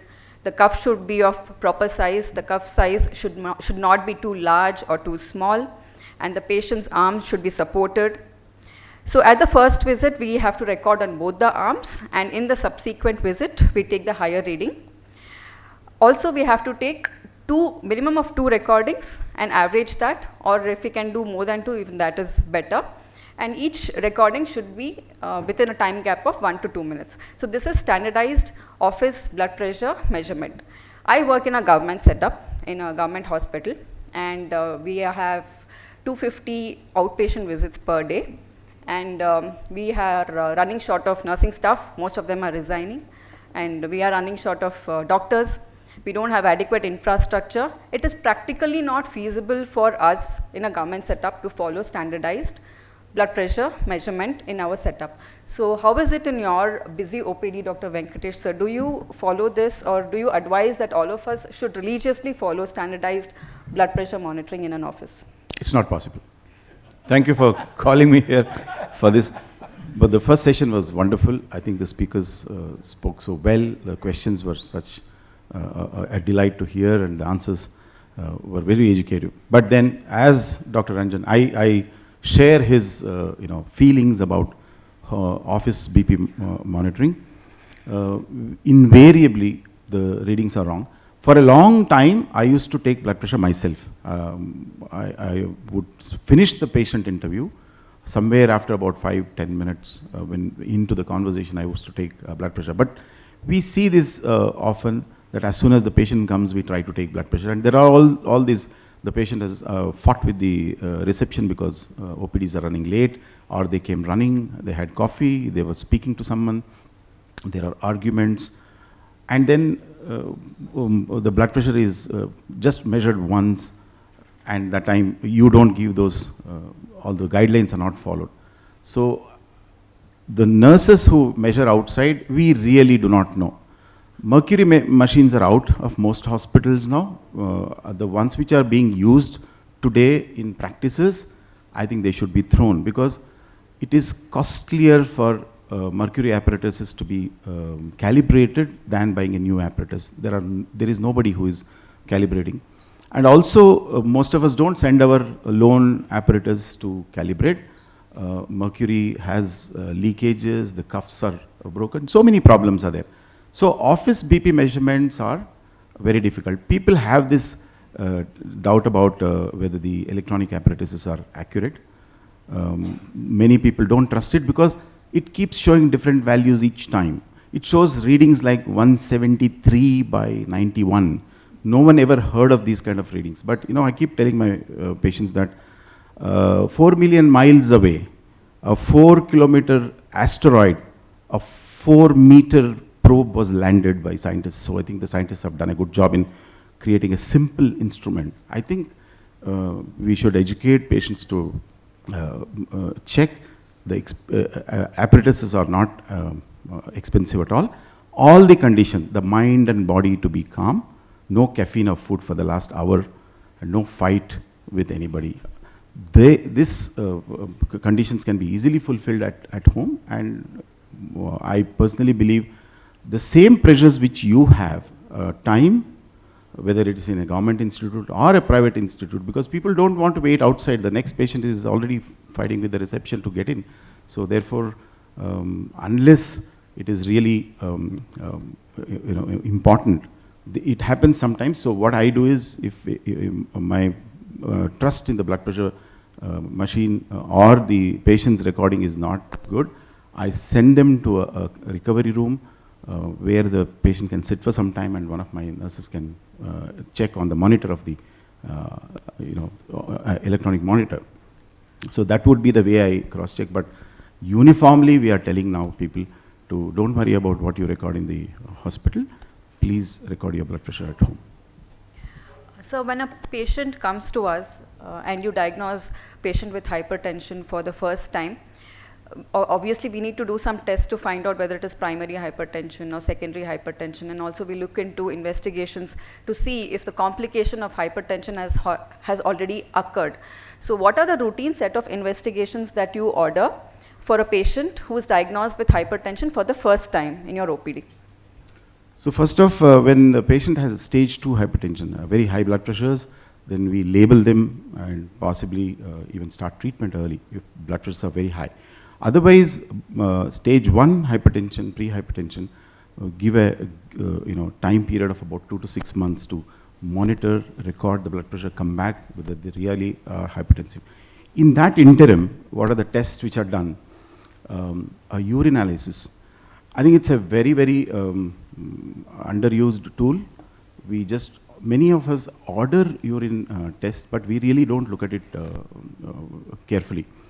Proteinuria and hematuria are easily missed, also neglected. For instance, in young hypertensives, we all know that Burgess disease or IgA nephropathy is such a common cause of later kidney disease evolving, but that microscopic hematuria is generally ignored and not followed up.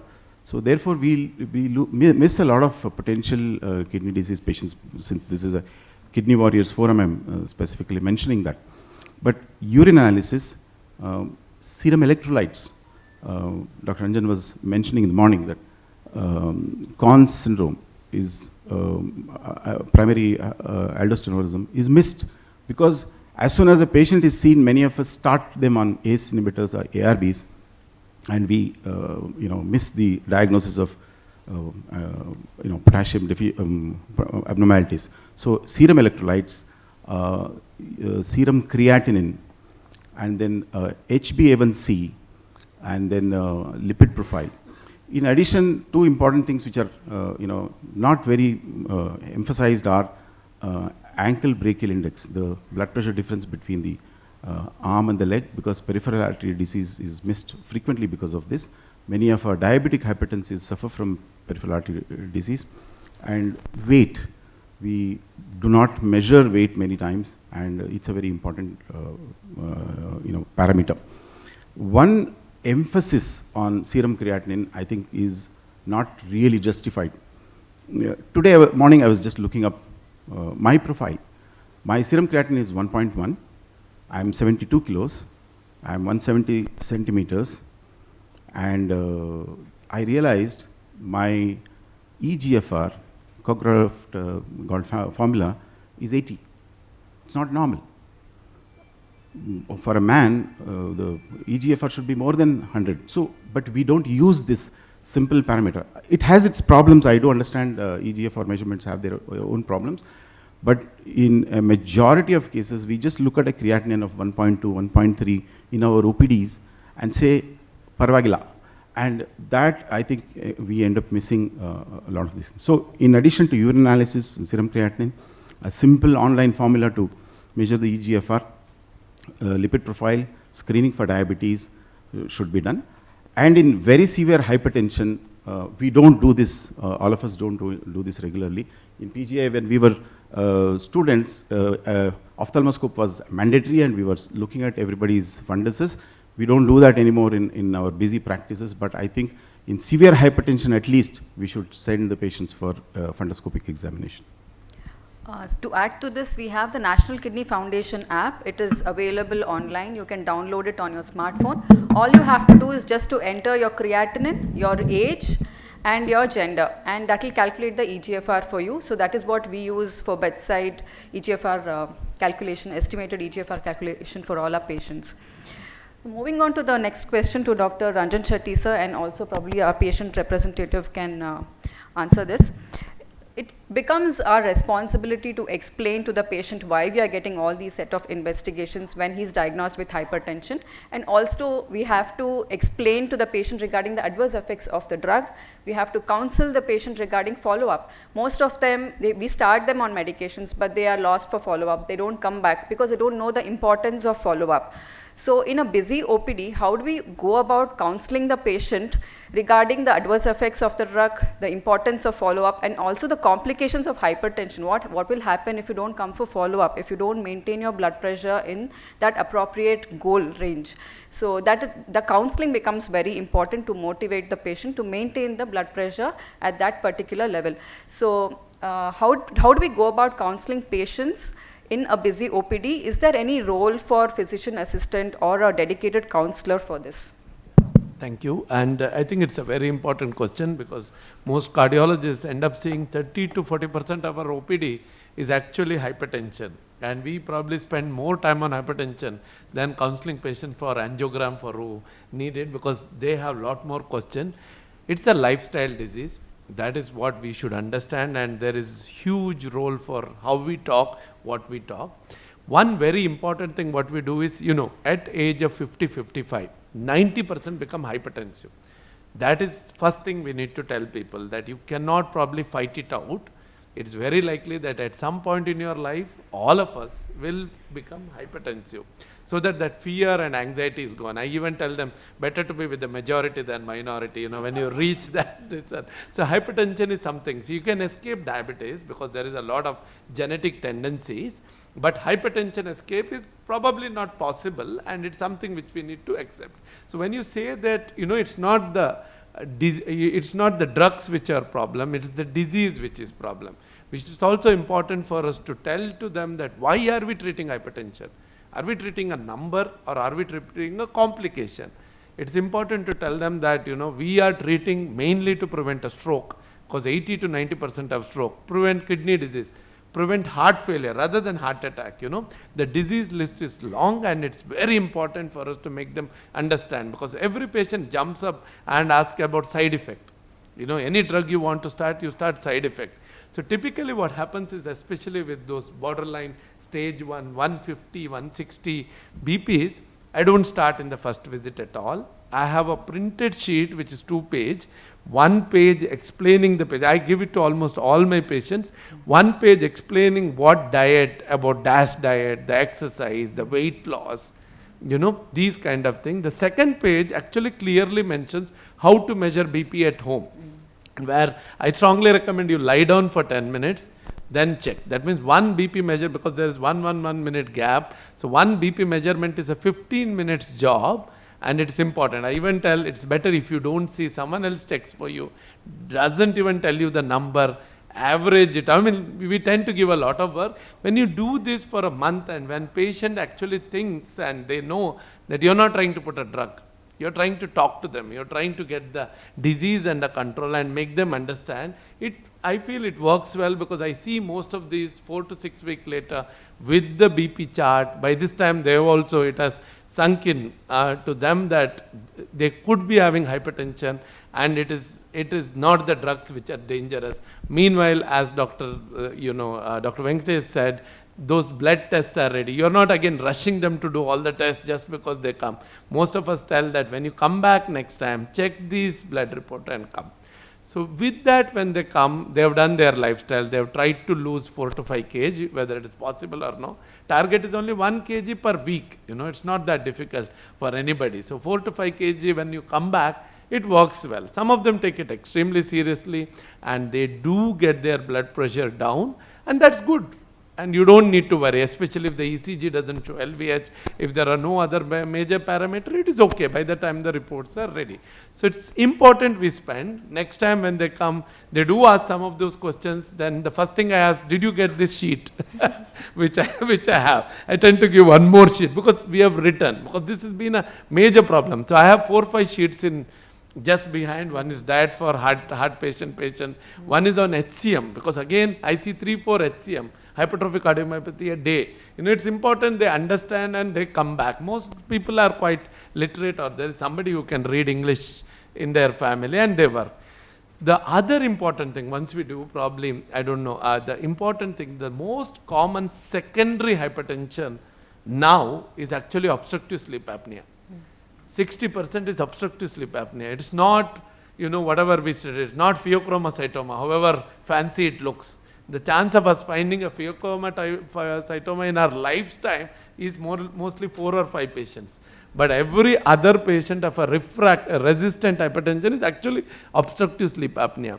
So that history we should always ask and take, because unless you manage that, and these are the ones who come with very high BP and it's very, very common. And for some reason, say I've practiced in Manipal, Udupi, and I've practiced here, the phenotype is different. For some reason, Bangalore is a hub for obstructive sleep apnea, but the acceptance is higher here. You know, when you tell people that you could be having obstructive sleep apnea, they accept, and some of them actually are already on CPAP mission.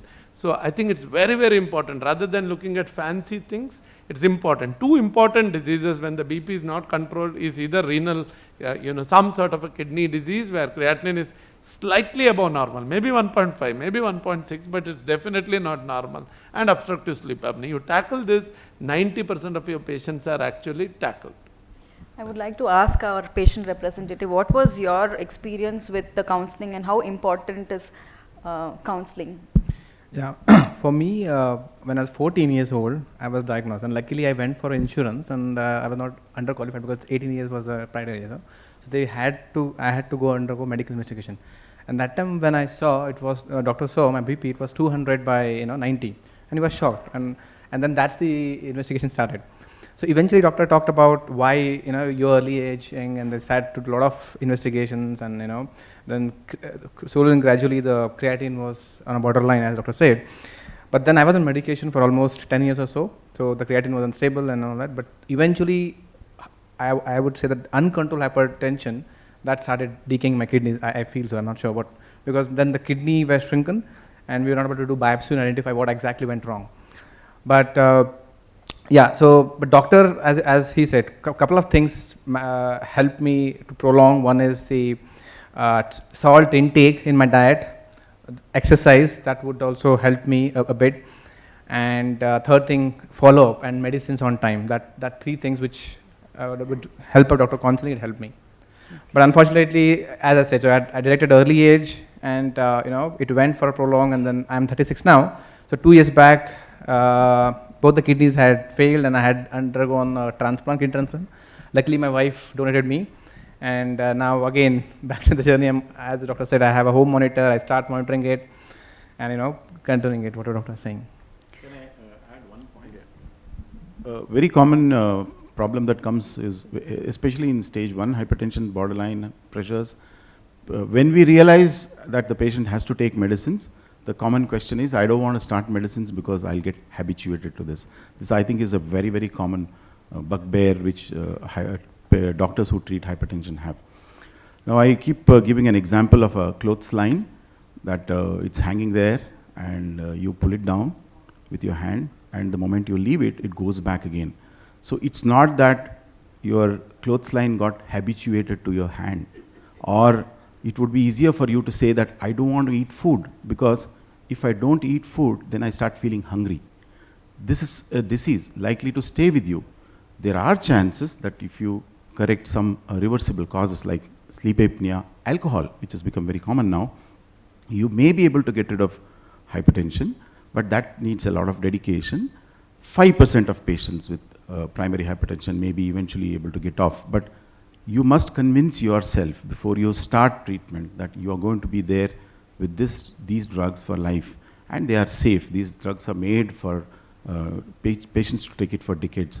So if you have this myth built into your mind that once you start taking medicines, you get habituated, you're harming yourself. As Dr. Ranjan said, we are not treating a number, we are trying to prevent complications. I think this counseling, this part of the counseling where why do you have to take medicines, and that you are not getting used to the medication, but you are trying to protect yourself from complications. I think this part of the counseling should be the most extensive when we are talking to patients. Maybe Ranjan Shetty sir can share his templates with all of us to save time. So what would the ideal age for monitoring BP? I mean, because now we see around me, myself, my colleagues, my cousin in fact, she has hypertension, she's just 28 years old. And do we have any age criteria to check when, a parameter as such that? So I think this is a very important question, because younger people, when they come, they're very scared. And why? So as I told, by 50, 90% will become hypertensive, but it doesn't happen on 50th birthday. It starts much earlier. If you look at, we did a school health study long back, and the school health study actually showed 4% of high school students were already hypertensive, because now obesity is much common. So it keeps on adding. So some of them get little early, some of them get little late. So that's what we need to, and escaping it, once you realize that you probably cannot, it's like age. All of us want to remain young, but it's just not possible. Age will catch up. So similarly, it's very likely that hypertension would catch up. I mean, this message, once it reaches, people accept it. Now, when to test? Any time, every time which is possible, you should test. I remember my professor who would say, people come for diarrhea, check. People come for fever, you check.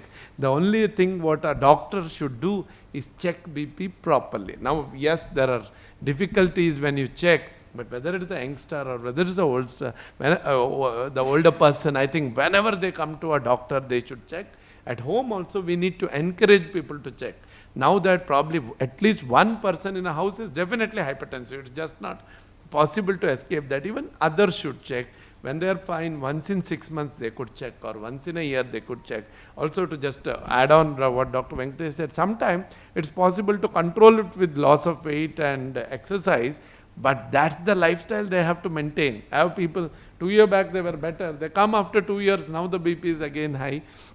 So if you control by lifestyle, it's important that you maintain that lifestyle. You can't forget it. And that's the most difficult. If you look at any dietary studies or exercise studies, the people who follow it after 6 months, after 1 year, is very low. It's less than 50%. 2 months anybody can follow. But checking BP, any opportunity to check BP should be utilized. Rather, we should ideally have hypertension booths in malls and airports. They do that sometime, and it's important for people to check it anywhere. For nephrologists, hypertension and chronic kidney disease, both of them are like husband and wife. They come together. That is difficult to answer. So we see chronic kidney disease patients, 80% of them are hypertensive, and it is almost universal in dialysis patients. It is more than 90%. And also kidney disease is considered as a cause or the effect of hypertension. The debate is still on, Which came first? No one knows. The debate is still on whether the chicken or the egg. So for you as cardiologists, you see so many patients with hypertension. What percentage of them have kidney dysfunction at the time of diagnosis of hypertension, and what percentage of patients go on to develop kidney dysfunction who did not have kidney dysfunction at presentation? I think it's a mix of patients we see at least in tertiary care OPDs. We have patients with kidney disease coming with hypertension. We have just diagnosed hypertensives coming in. Dr. Arvind showed some figures. I think about a third of our patients are hypertensive. A small percentage are I think, kidney disease. I don't think we can really put a number onto that, but I guess if you take a general mix of all patients, maybe about 5 to 10% of patients have some kind of kidney disease. As I said, again, we don't pay enough attention to urine analysis. There may be some proteinuria, we just brush it off, some hematuria, we brush it off, and we don't calculate eGFR. If we look at this, potentially a larger number of patients with hypertension may have incipient or very early kidney disease which they develop. And to address Dr. Sundar's joke question, that who is the wife, who is the husband, I strongly believe hypertension is the wife. Because like all patriarchal societies, once a patient develops early kidney disease, we tend to ignore hypertension. And it is sad to see, actually, in patients with early kidney disease due to diabetic nephropathy, we pay so much attention to sugar control. And also for patients with heart disease, we pay so much attention to diabetes control. Diabetes is an important disease, no doubt about it. But by the time a patient develops early kidney disease or a heart disease, the diabetes story is over. There is no need to control diabetes either. In fact, very aggressive control of diabetes in patients with kidney disease, elderly patients with heart disease can actually be detrimental because it can cause hypoglycemia and its complications. It is extremely important in early kidney disease and patients with heart failure to control blood pressure, much, much more important than controlling diabetes, because diabetes has already caused the complications. It has gone. It is not going to cause any more problems. But at the time, we pay more attention to the wife. We give her all the love.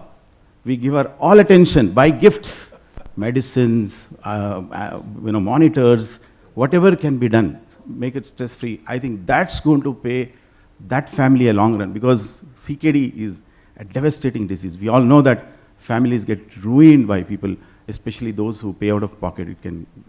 So I think we should very carefully look at early kidney disease in patients with hypertension, and we should follow that up. We should actually treat hypertension much, much more aggressively. Enhance surveys have shown that nearly half of the patients with hypertension in a community are not even picked up. And out of those who are diagnosed, 1/3 get any treatment. About 25% get well controlled. So it's a huge gap, and it's a low-hanging fruit. As Dr. Ranjan said, any opportunity to measure blood pressure. As a physician, I think the most important service we can do, when a person comes with a bunch of reports, some of the reports run to hundreds of pages saying that I got an annual health check, I just keep it to the side and say, did anybody check your blood pressure? And those are the patients who require that. Somebody comes for a fever, somebody comes for a urine infection, anything. I think the most important service a physician can do is to check blood pressure. There are errors, but then at least we kind of make an awareness, and also if there is a hypertension, it is picked up. Families having blood pressure. How many of your patients have come and said, I went to a friend's house, he had a BP apparatus, I checked, incidentally found myself to have BP of 200/100. I think all of us have experiences like this. So I think checking blood pressure is very important, and these are the patients who require monitoring of their kidney diseases, especially younger ones. We have a life story here. So many glomerular diseases, renovascular diseases, IgA nephropathy is easily missed, until advanced kidney disease comes, and after that we don't even know why it happened. So I think it's very important to screen for kidney diseases, especially in younger lot. We are coming, I mean, we have just 5 minutes left, so any questions from the audience? Suppose your BP is around 160, as you said, we start with the tablet or something. Yeah, so if the BP is, you know, the cutoffs we already discussed, around 160, one reading is okay. So what we do to these patients is we check whether the ECG or echo has left ventricular hypertrophy, LVH, what we call as. If the heart is already responding to it, if the, like any other muscle, heart becomes thick.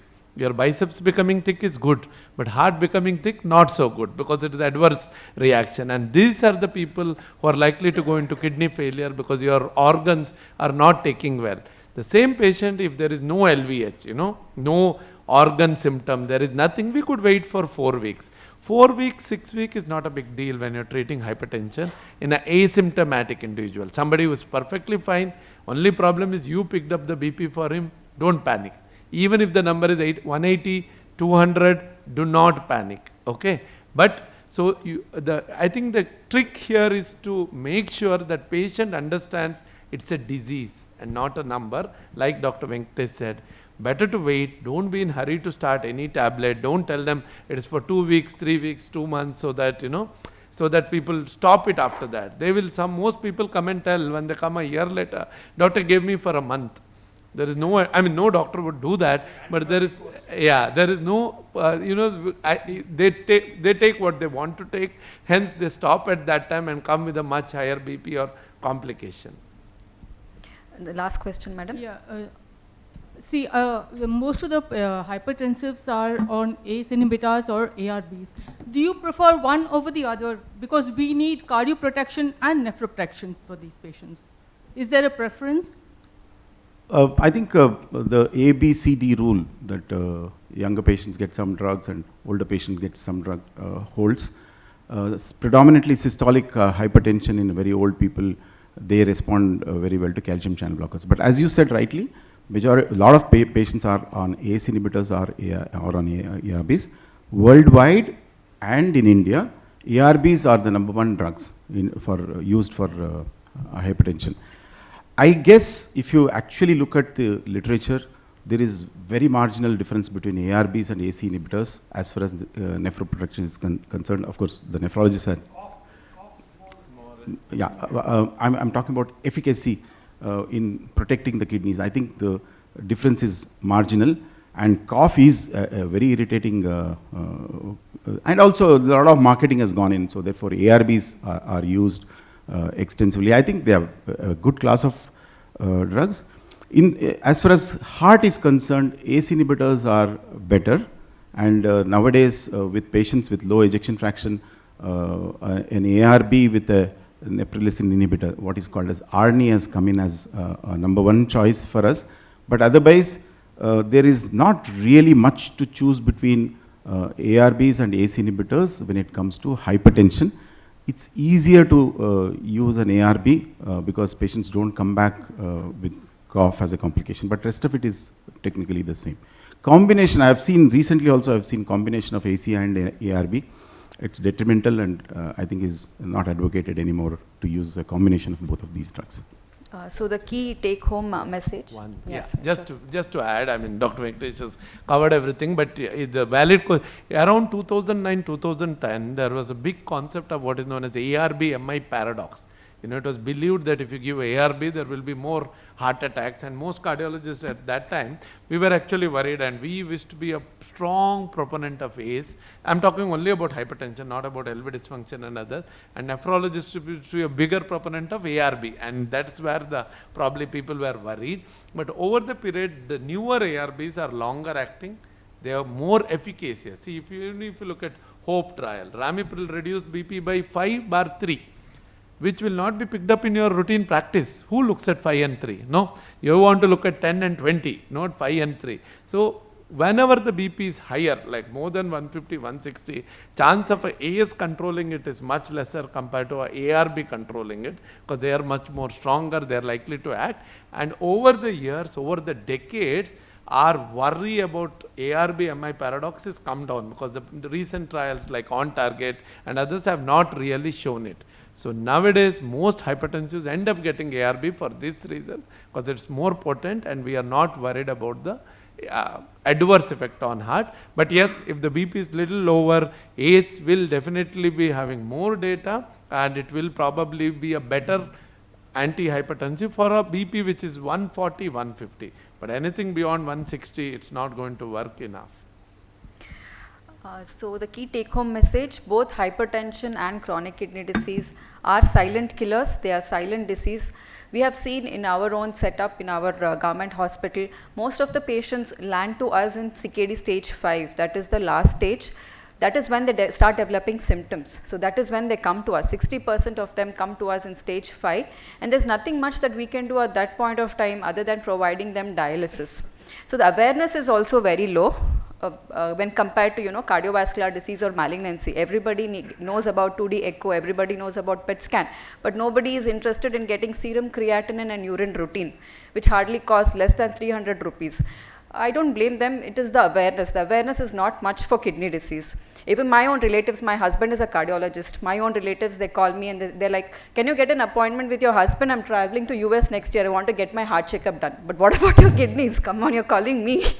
So at least just to make sure that you get your serum creatinine and urine routine for all of your patients. That will be very helpful, because if you pick up the disease earlier, they will not have any symptoms in CKD stage 1 and stage 2. Now we have a lot of drugs like SGLT2 inhibitors, ACE inhibitors, ARBs. We can retard the progression of the disease like what Dr. Gurudev sir was telling. And Dr. Arvind sir was also emphasizing on. So it is best if you could help us in picking up the disease much earlier, because the patients come to nephrologists only when they develop symptoms, and that is usually in the end stage or later stages. I thank our esteemed panelists today for joining us, Dr. Venkatesh sir, Dr. Ranjan Shetty sir, our patient representative. Thank you so much for sharing your valuable insights and valuable time with us.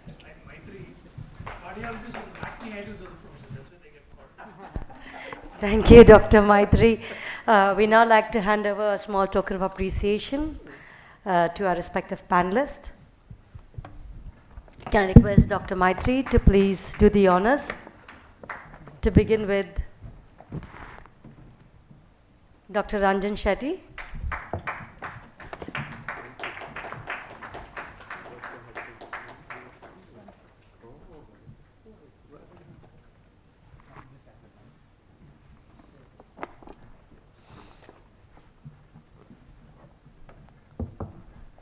Dr. Venkatesh S.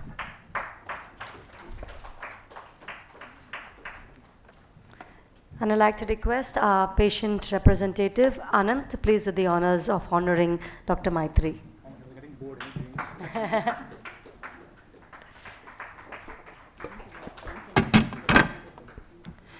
So since the morning, we've had 2 panel discussions and we've got 2 more to go. And one of the key takeaways is we've been discussing our preventive measures and how to detect this early and what are the things to do, what are things not to do.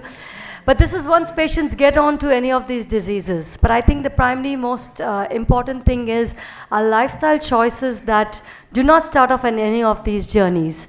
And today we have somebody who is the expert on the subject. Like I said, she's already been with us on this journey of nutrition to support patients on the journey of CKD. Please put your hands together to welcome Sunita Rao, a nutritional specialist who's doing some phenomenal work in the state of Karnataka, in fact, pan-India. And she's going to be talking to us of lifestyle choices, which is leading to the growth of chronic kidney disease.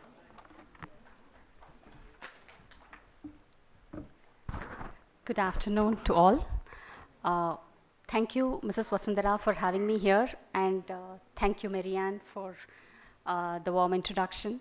And I think the first 2 panel discussions were so interesting, and I was totally engrossed, and I have learned so much from that.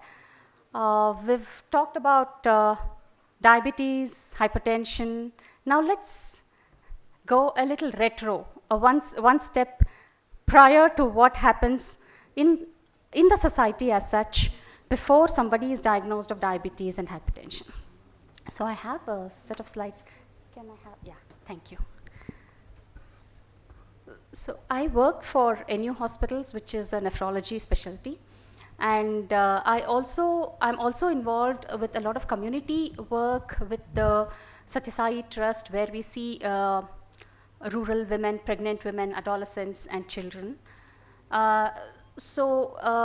What we see basically is that earlier we had this notion that urban India has a lot of the junk food intake, and then hence we have all these disease spiking in the urban areas, and then the rural community is kind of a little buffered to this effect, and then they still eat healthy. But then believe me, when I started doing my community work in these areas, the suburban areas, the myth was shattered, basically. So we all know this. So, but apart from the diabetes and hypertension, which is the leading cause of kidney disease, we also have to constantly remind ourselves that obesity or overweight can be an independent risk factor for kidney disease.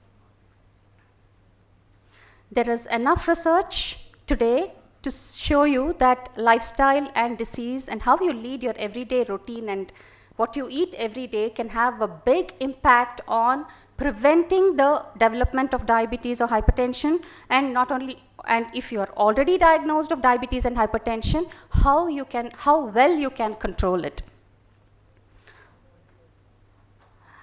There is also enough research to say that obesity is related to kidney disease, and we see people who don't have any other issues, probably just that their BMI is tipping above the normal range, who come to us and get diagnosed of kidney disease. There are studies to show that obesity is an independent risk factor. Now, when we talk about overweight, obesity, now in general in India, we have this notion, even in our own family, when we are not being healthcare professionals, but we are meeting our relatives or family casually, we have this notion amongst us that, somebody who's a little like prosperous or overweight is healthy. Oh, he's a healthy guy. And somebody who is a little underweight, she's very weak. Why? So this common notion still exists amongst most of the families. So I think one thing we should do is to be aware of what is normal, what is overweight, and what is obese. So we have this very easy way of calculating, which you all know, the BMI. But then let me bring this to your notice that we as Indians have a little different set of BMI. It's not the regular, when you Google and look for BMI or use the regular BMI calculators, what comes in the normal range is not the same for us Asians, because of the high risk factor that we have for cardiovascular diseases and other non-communicable diseases. The BMI for Indians is a little altered or skewed. Our normal is only between 18 and 22, to put it broadly, whereas in the international standards up to 24.5, you're okay. And we call anybody with BMI 22 to 25 as overweight and above 25 as obese, whereas in the international standards, and it is about 30, 29.99. Above that is what is called obese. So we have to be aware of this classification for us Indians. Now we know this, we don't have to go into this. So there can be many causes for being overweight or obese, and of course we cannot do much about medications or hormonal changes, but then there are a lot many causes which can be tackled and which can be controlled, like the lifestyle practices, the daily habits, the amount of calories one ingests, the amount of exercise, the sleep hours, not just the sleep hours, but what time you go to bed and what time you wake up. All these are the ones that actually determine our weight in the long run. So we all know the two main causes are the increased intake of calories, reduced expenditure of calories, and this kind of inactive lifestyle, which has actually increased due to in the last 2-3 years because of the COVID, work from home and things like that. Now we see a lot of youngsters, high school children, college children coming up with obesity. Now, I'm not going to talk about what to eat and what not to eat to this august audience. We all know, we have a fair idea of what is healthy and what is not healthy.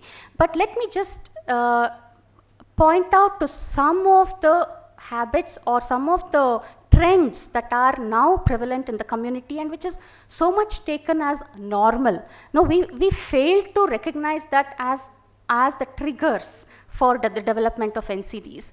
Now, when we go out to dine or when we go out to eat, the portion sizes, have you ever observed how the portion sizes have changed in the last 10 years? The portion sizes have increased. Everybody wants a bigger plate, a bigger portion. The focus there is what am I getting out of my money? They never focus about what am I eating, is this healthy for me? That's one trend. And then if you look at the kind of meal patterns that served by the restaurants, it's more of a buffet. Nobody is any more happy with a single a la carte. It's the buffet. They want a wide spread of food over there. That's become more or less common these days. So there are advertisements focusing, telling you about a dil mange more, and then dar ke aage jeet hai, and things like that, giving that kind of an excitement to the youngsters and telling them to go for more. So this has become the trend these days. And also, as parents, I have myself observed amongst my friends, colleagues, and around in my community that we are more obliging parents. Our parents were more disciplining parents, and we as parents have become more obliging. These are all the points that have probably tipped the scales and taken unhealthy eating to be a pretty more common thing. So if I improve my weight, am I going to benefit? What am I going to? It's not aesthetics or anything around aesthetics now. It's more about health. The community has to realize this. Because when I was talking to one patient who was newly diagnosed of diabetes, and she was obese, and I was telling the family that by reducing weight, her diabetes can also be controlled very well. Immediately the family said, oh, abhi isko kaha ramp pe chadna hai. It's not about ramp walk or it's not about that, it's about health. So the families also need to get educated. I think as healthcare workers, we all have this responsibility of making the families aware of these things. So to control diabetes or hypertension or body weight, there are 3 important things that we start off with. There's always micromanagement, there's always precision nutrition for each patient when we have time. But on the whole, what you do is first start correcting the diet, then start tackling the behavioral modifications, and then start talking about exercise and start educating the patient about how important exercise is. So based on these 3 things, let's move on and just see what people have to say about diet. Now diet, again, now when you tell people that okay, losing weight helps you, now they want to fast track it. I have seen this kind of a diet on the Insta. Can I follow that? My friend followed this from the Facebook, and then she's lost 10 kgs in 3 months. Can I do that? So that's the kind of question that we get. And they're very unhappy when we tell them that you cannot lose that kind of a weight. It will have its own repercussions. It's not good for you.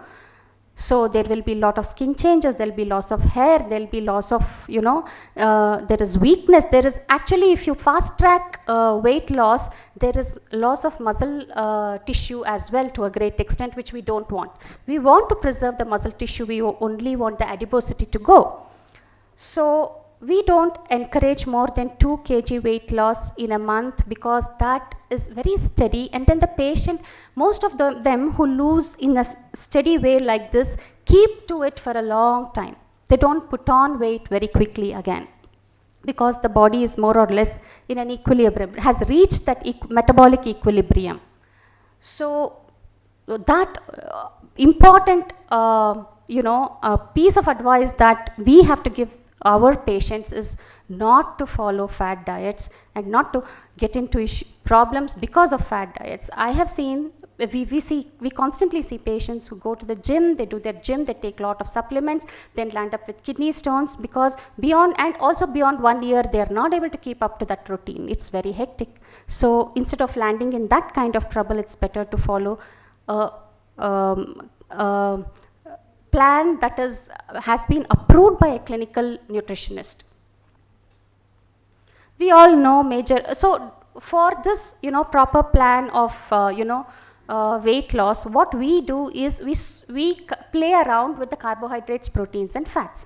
What the fad diets do is they almost eliminate one kind of a macronutrient, for example, the carbohydrates. So most of the fad diets work on the principle that you remove the carbohydrates, there is diabetes remission, weight loss and things like that. Instead, what is actually important is just change the proportion, change the ratio in which these macronutrients are adjusted in everyday meal. That is what is important when the patient will get all the nutrition without the ill effects of weight loss. So we know good nutrition is not a magic bullet, and so it is not advisable to go for very fast weight loss plans, and more important is to be consistent and persistent and keep the good weight for a long period of time for those health benefits that we want in terms of diabetes, hypertension and kidney disease. We advocate this plate method mostly because people understand this very easily. So I think this plate is something that has to be put up in every OPD and has to be there in every community health clinic where people understand the way they have to eat.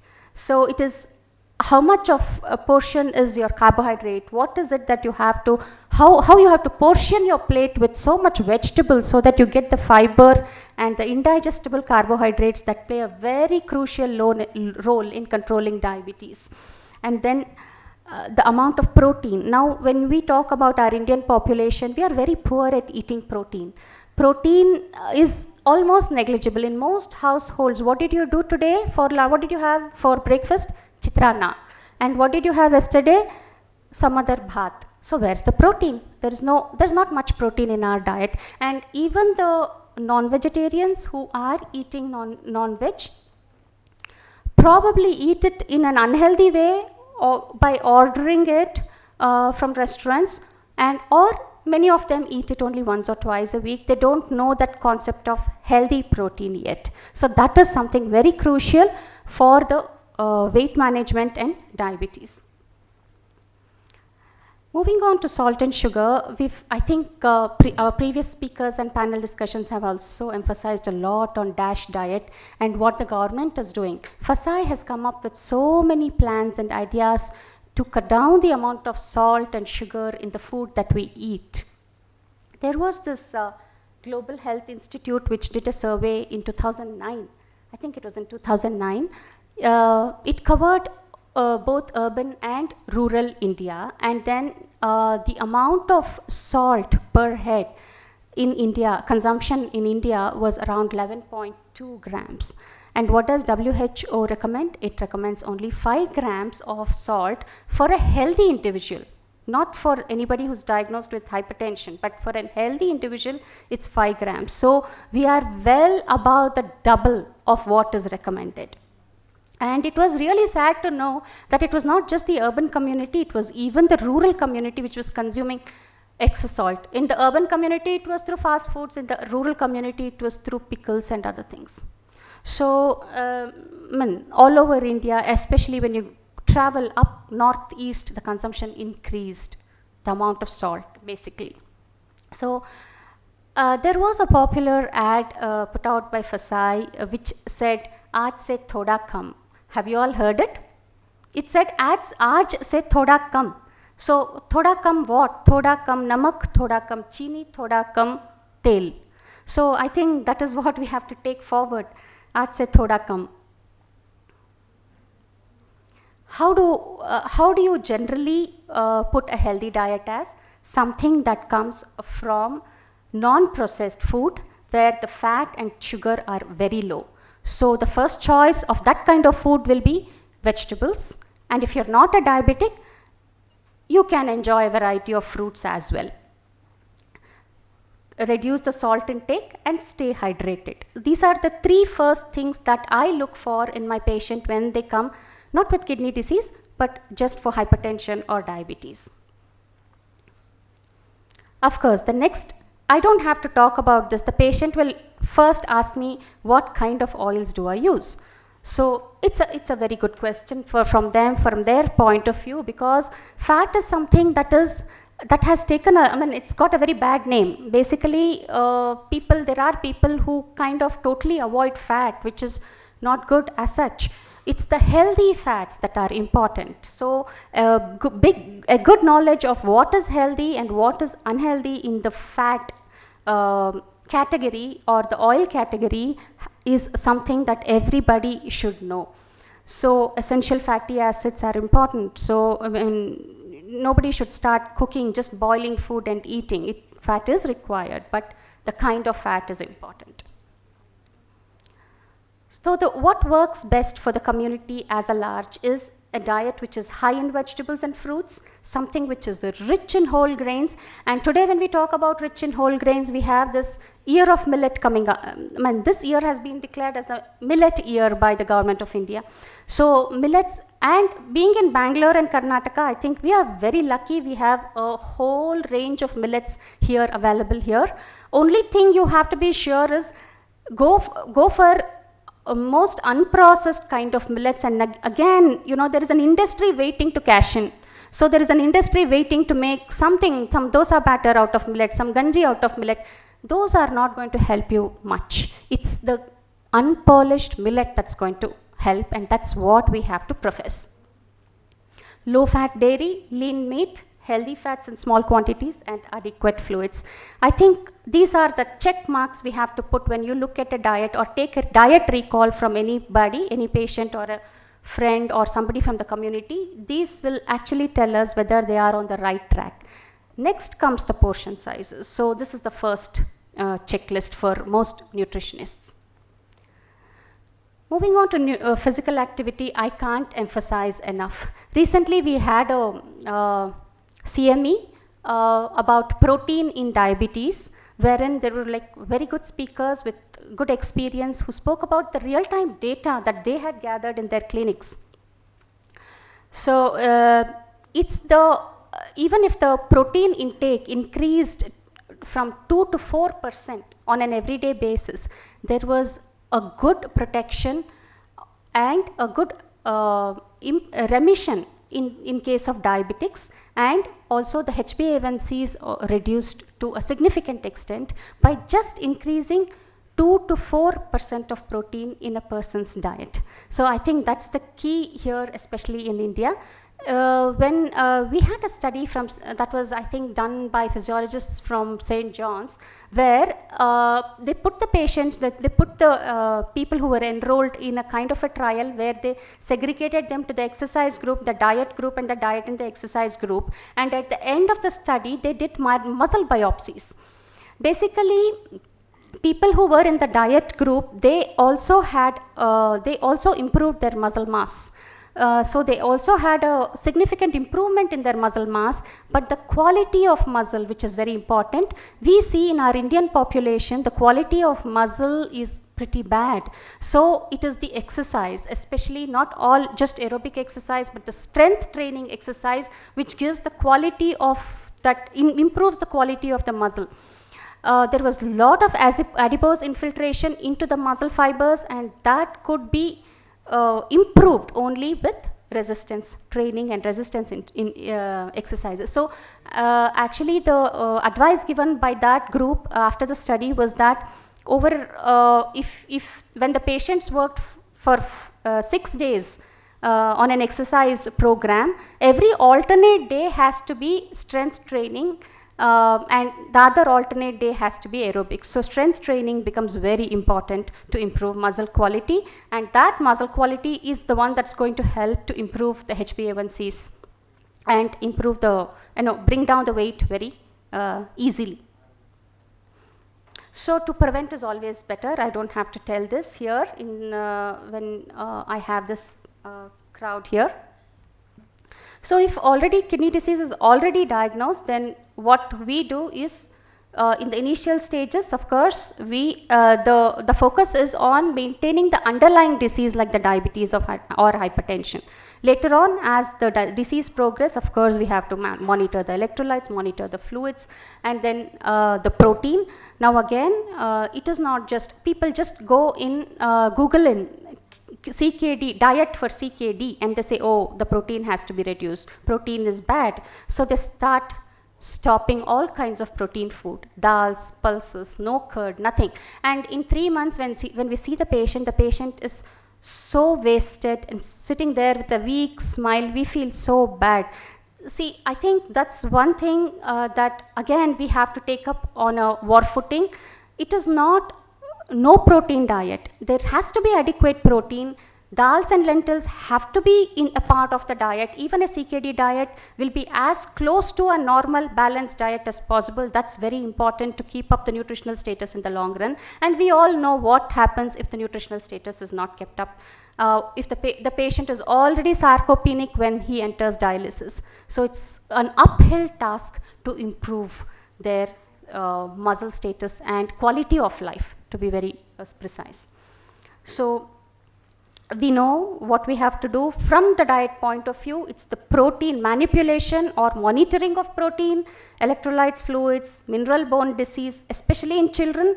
But most of the time, by the time we see them, they are already into mineral bone disease. That's so, and especially because children eat a lot of junk. There are so much inorganic phosphates in the food they eat that they'll end up with mineral bone disease. Controlling blood sugars. So, I don't have to tell you what are the sources of protein, but only one thing that I would want to emphasize is that when we talk of proteins, again, we should not forget carbohydrates, because carbohydrates have this protein sparing action.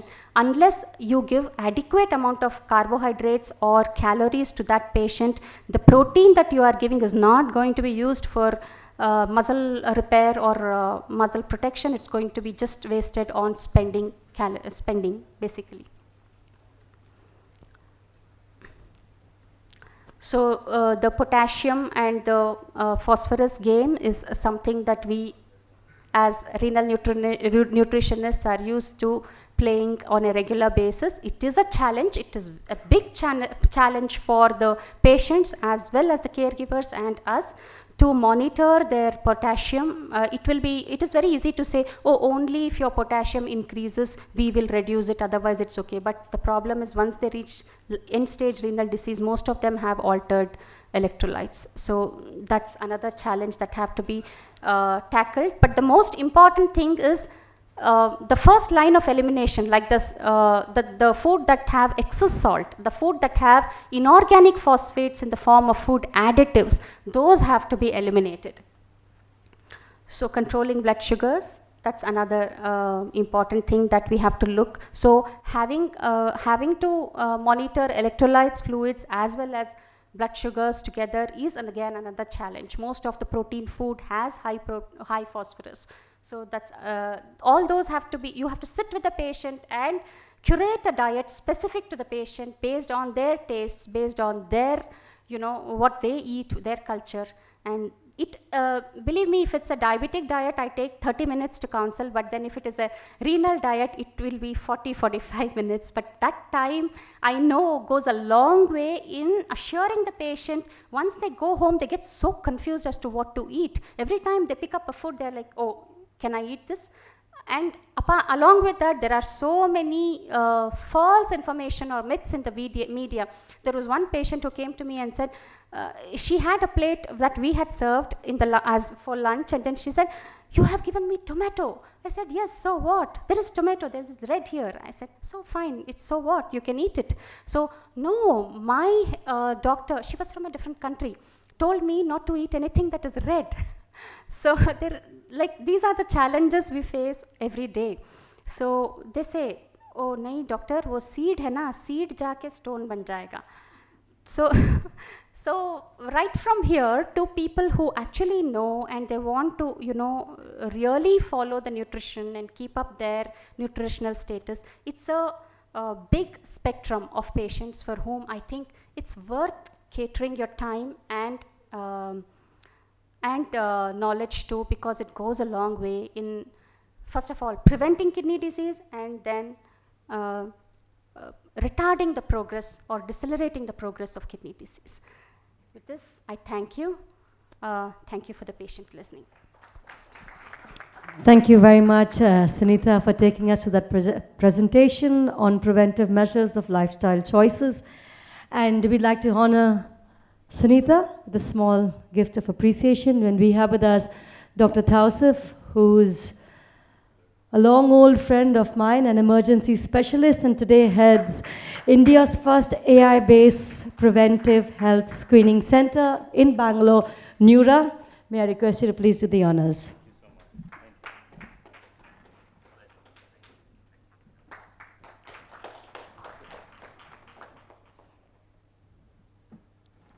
Thank you so much, Sunitha. Our next session will be with our general practitioners, which is actually one of the main sessions for today, because as a patient community, we are not really in touch with our family physicians. And to head this session, we have Dr. Sundar. He will be the moderator for the session. Please put your hands together and welcome Dr. Sundar on stage. We have Dr. Padma L. and Dr. Anuradha P., who comes with, both of them come with more than 20 years of experience, and I'm sure they're going to be really opening us to a new subject of discussion. And can I request Vasundhara Raghavan, the Director for Kidney Warriors, to please join the panel. This is the request for all our GPs. We'd love to have a group photograph before we leave together. So family physicians, please join us for a group photograph.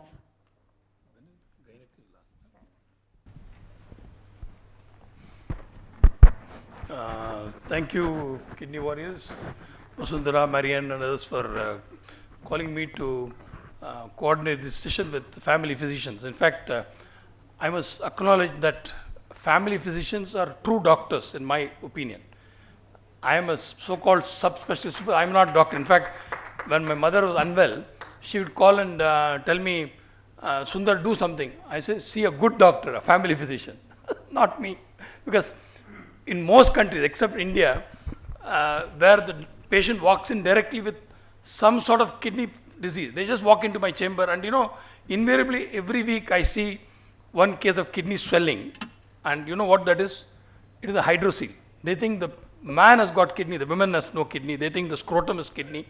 Invariably one hydrocele or once or twice would come with kidney swelling. So that is the problem we have in our community. So at this juncture, I would acknowledge the help of all the family physicians. You are the pillars of our profession, and I wish we have a system like the Western world where no patient can walk into the specialist directly without a referral from a family physician. I think that will make a lot of difference. I think that concept is going off, and I find as a nephrologist in the field for 40 years something not good. I think we should encourage more of family physicians to be in the field. Now, some of the things, we talk of chronic kidney disease. You are Dr. Padma, and you are Anuradha.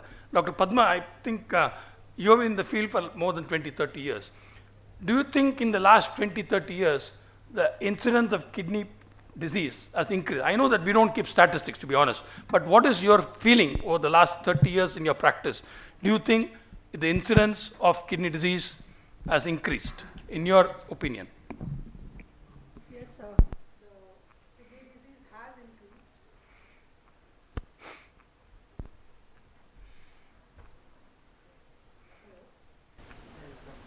Hello? Tell me, Padma. The progression have been continuous over the past 2 to 3 decades, mainly because of unawareness, and both from the patient side as well as from the doctor side. The patient also does not have a regular checkup like in the Western world, because mainly I think in India cost is the main feature, and doctors also do not advise the proper investigations. Instead of that, we have a common phenomenon called as master health checkup, where the patient cannot afford it. In the beginning of our practice, we used to have some 6 or 7 investigations only and clinically oriented practice. So we had the main basic investigations, as the previous speakers told, like hemoglobin, creatinine, urine routine analysis with BT-CT, some 2-3, that's all. And patient could afford, and they would mean, and we used to do this blood pressure checkup and weight checkup very normally.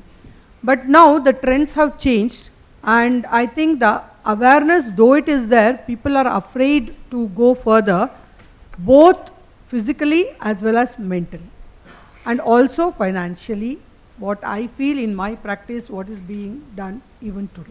Thank you. Anuradha, do you think now we are talking of hypertension, diabetes, similar to kidney disease, are you seeing a more incidence of hypertension, diabetes in your practice in the last 20 years? Yeah, first of all, sincere thanks to the team for giving us an opportunity to be in this forum. Yes, certainly the incidence of diabetes and hypertension is increasing very rapidly, very, very rapidly. And we find that most often we are not able to pick them up. And I comply with all the predecessors who spoke that the attenders need to be checked, and then the general checkup needs to include, when they walk in, now vitals are given importance, patients do listen to you, we check the SpO2. So in addition to that, getting their BMI done is another parameter in my practice. So certainly the rise is rapidly increasing. Padma, now you see in a day, roughly how many patients? My practice is only in the evenings. So what average? It's about 20 to 25 patients. In that, have you, in the last so many years, have you diagnosed kidney disease from the symptoms as the first time in your practice? Yes, sir. I have done it, and it has gone even to the level of transplant also. Okay. So I have seen even right from stage 1 to stage 4, most of them I have seen, and I have referred till the level of dialysis as well as transplant. And nowadays, because of the awareness, I think people are also realizing, and they are coming for regular checkup as and when told, and I think they are in good control, both in hypertension and diabetes, if they are little well educated and they are aware. What about you, Anuradha? Yeah, if it comes to me, I'm entering into my 4th decade of practice. So you work, she says only in the evening, you work full day? Yeah, full day. And the average, how many patients would you see? And so I find that the incidence is much lesser to me, because my practice is preventive. Okay. So whether a patient walks in with missed period or with infertility or with fever, I make sure that I touch upon the other parameters, and none of my investigations go without a serum creatinine or a urine routine. So these patients are picked up early, and I have lot of patients whose creatinine has not gone up at all. That, in the sense that my preventive medicine is working for me, and rarely, or I think hardly, I have picked up any new case. Padma, I think I really value your opinion about this master checkup. I get a lot of calls saying that, my own son, I've got 3 sons, 2 of them are doctors.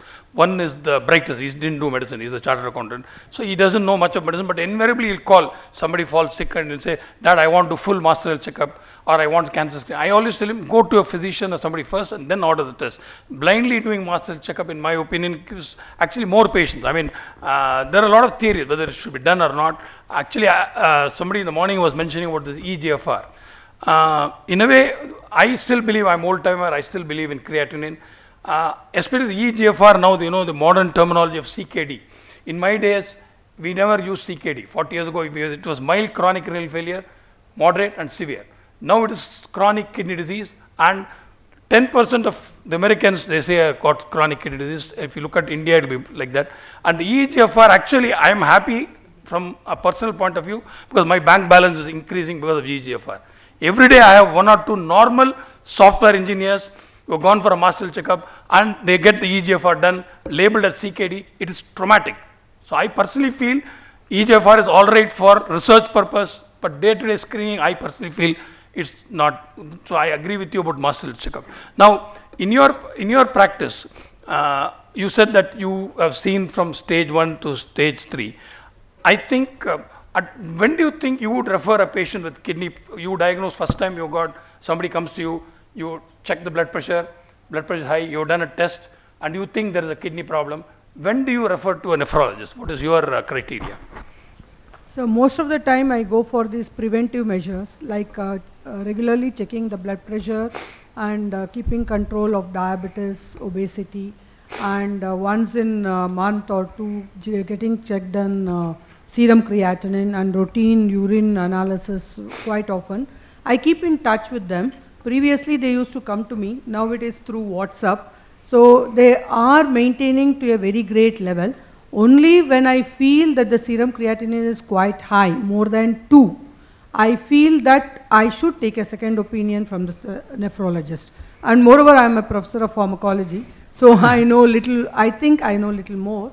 So I try to maintain everybody till serum creatinine 2 with all counseling and maintenance of all these parameters, home-based monitoring of BP, then home-based monitoring of glucose, and the way they eat, the type of walking, everything I try to maintain them and try to tell them through WhatsApp or through phones. Most of the times, almost I follow them up till 2 months, almost on a daily basis, so that they will come to know what should be done to, without a doctor, at least for a month or 2, and be happy without a doctor, so that they can maintain themselves. So when it comes about 2, I usually refer to a nephrologist, and most of the times the consultation will be the same as I have told, and beyond that I leave it to the nephrologist itself to do so.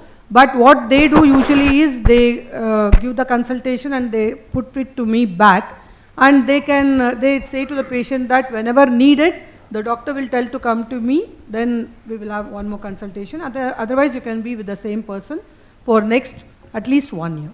I would like to answer this question. Coming back to master health checkup, when you try to teach them as to how it needs to be done, no, you don't succeed. So I ask them to go ahead with the master health checkup, come back with the reports, and I am going to add whatever is needed. That's one thing. Another thing is, once you diagnose that some patient is overweight, obese, pre-hypertensive, pre-diabetic, they are not mentally prepared to accept at all. So then I make it a point to utilize the services of a physician bar nephrologist based on the requirement. But certainly as the creatinine is going up, as I find that the urine AC ratio is bordering 0.3, I caution them that they are the candidates for kidney disease, and once they cross 0.3, I don't keep them at all. I send them for an opinion. Invariably the nephrologist refers back saying that electrolytes are normal, etc., etc., but my work is over. So I always prefer to refer to the concerned consultant much earlier than a complication sets in.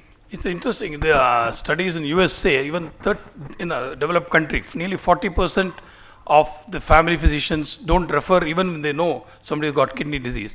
I would like a word of caution. Somebody who's got, say, creatinine, even 1.3, 1.4, 1.5, whatever, with proteinuria, I think we must find out whether the kidney disease is reversible, because the basic test I would do is an ultrasound. In fact, when I started my practice in 1985 in India, in Bangalore, we had only one ultrasonologist, Dr. Ramurthy came with me, nobody was there. But I would refer every person for an ultrasound, because I thought, I still feel ultrasound is part of clinical medicine. Because olden days, when we were MBBS students, there was always, the professor was always right. There will be splenomegaly, was some lump, and nobody knew what the answer was. So with an ultrasound, so I think ultrasound will tell us the size of the kidney. Whether small kidney, big kidney, polycystic, or whether you got one kidney, because now 1 in 1,000 has got one kidney.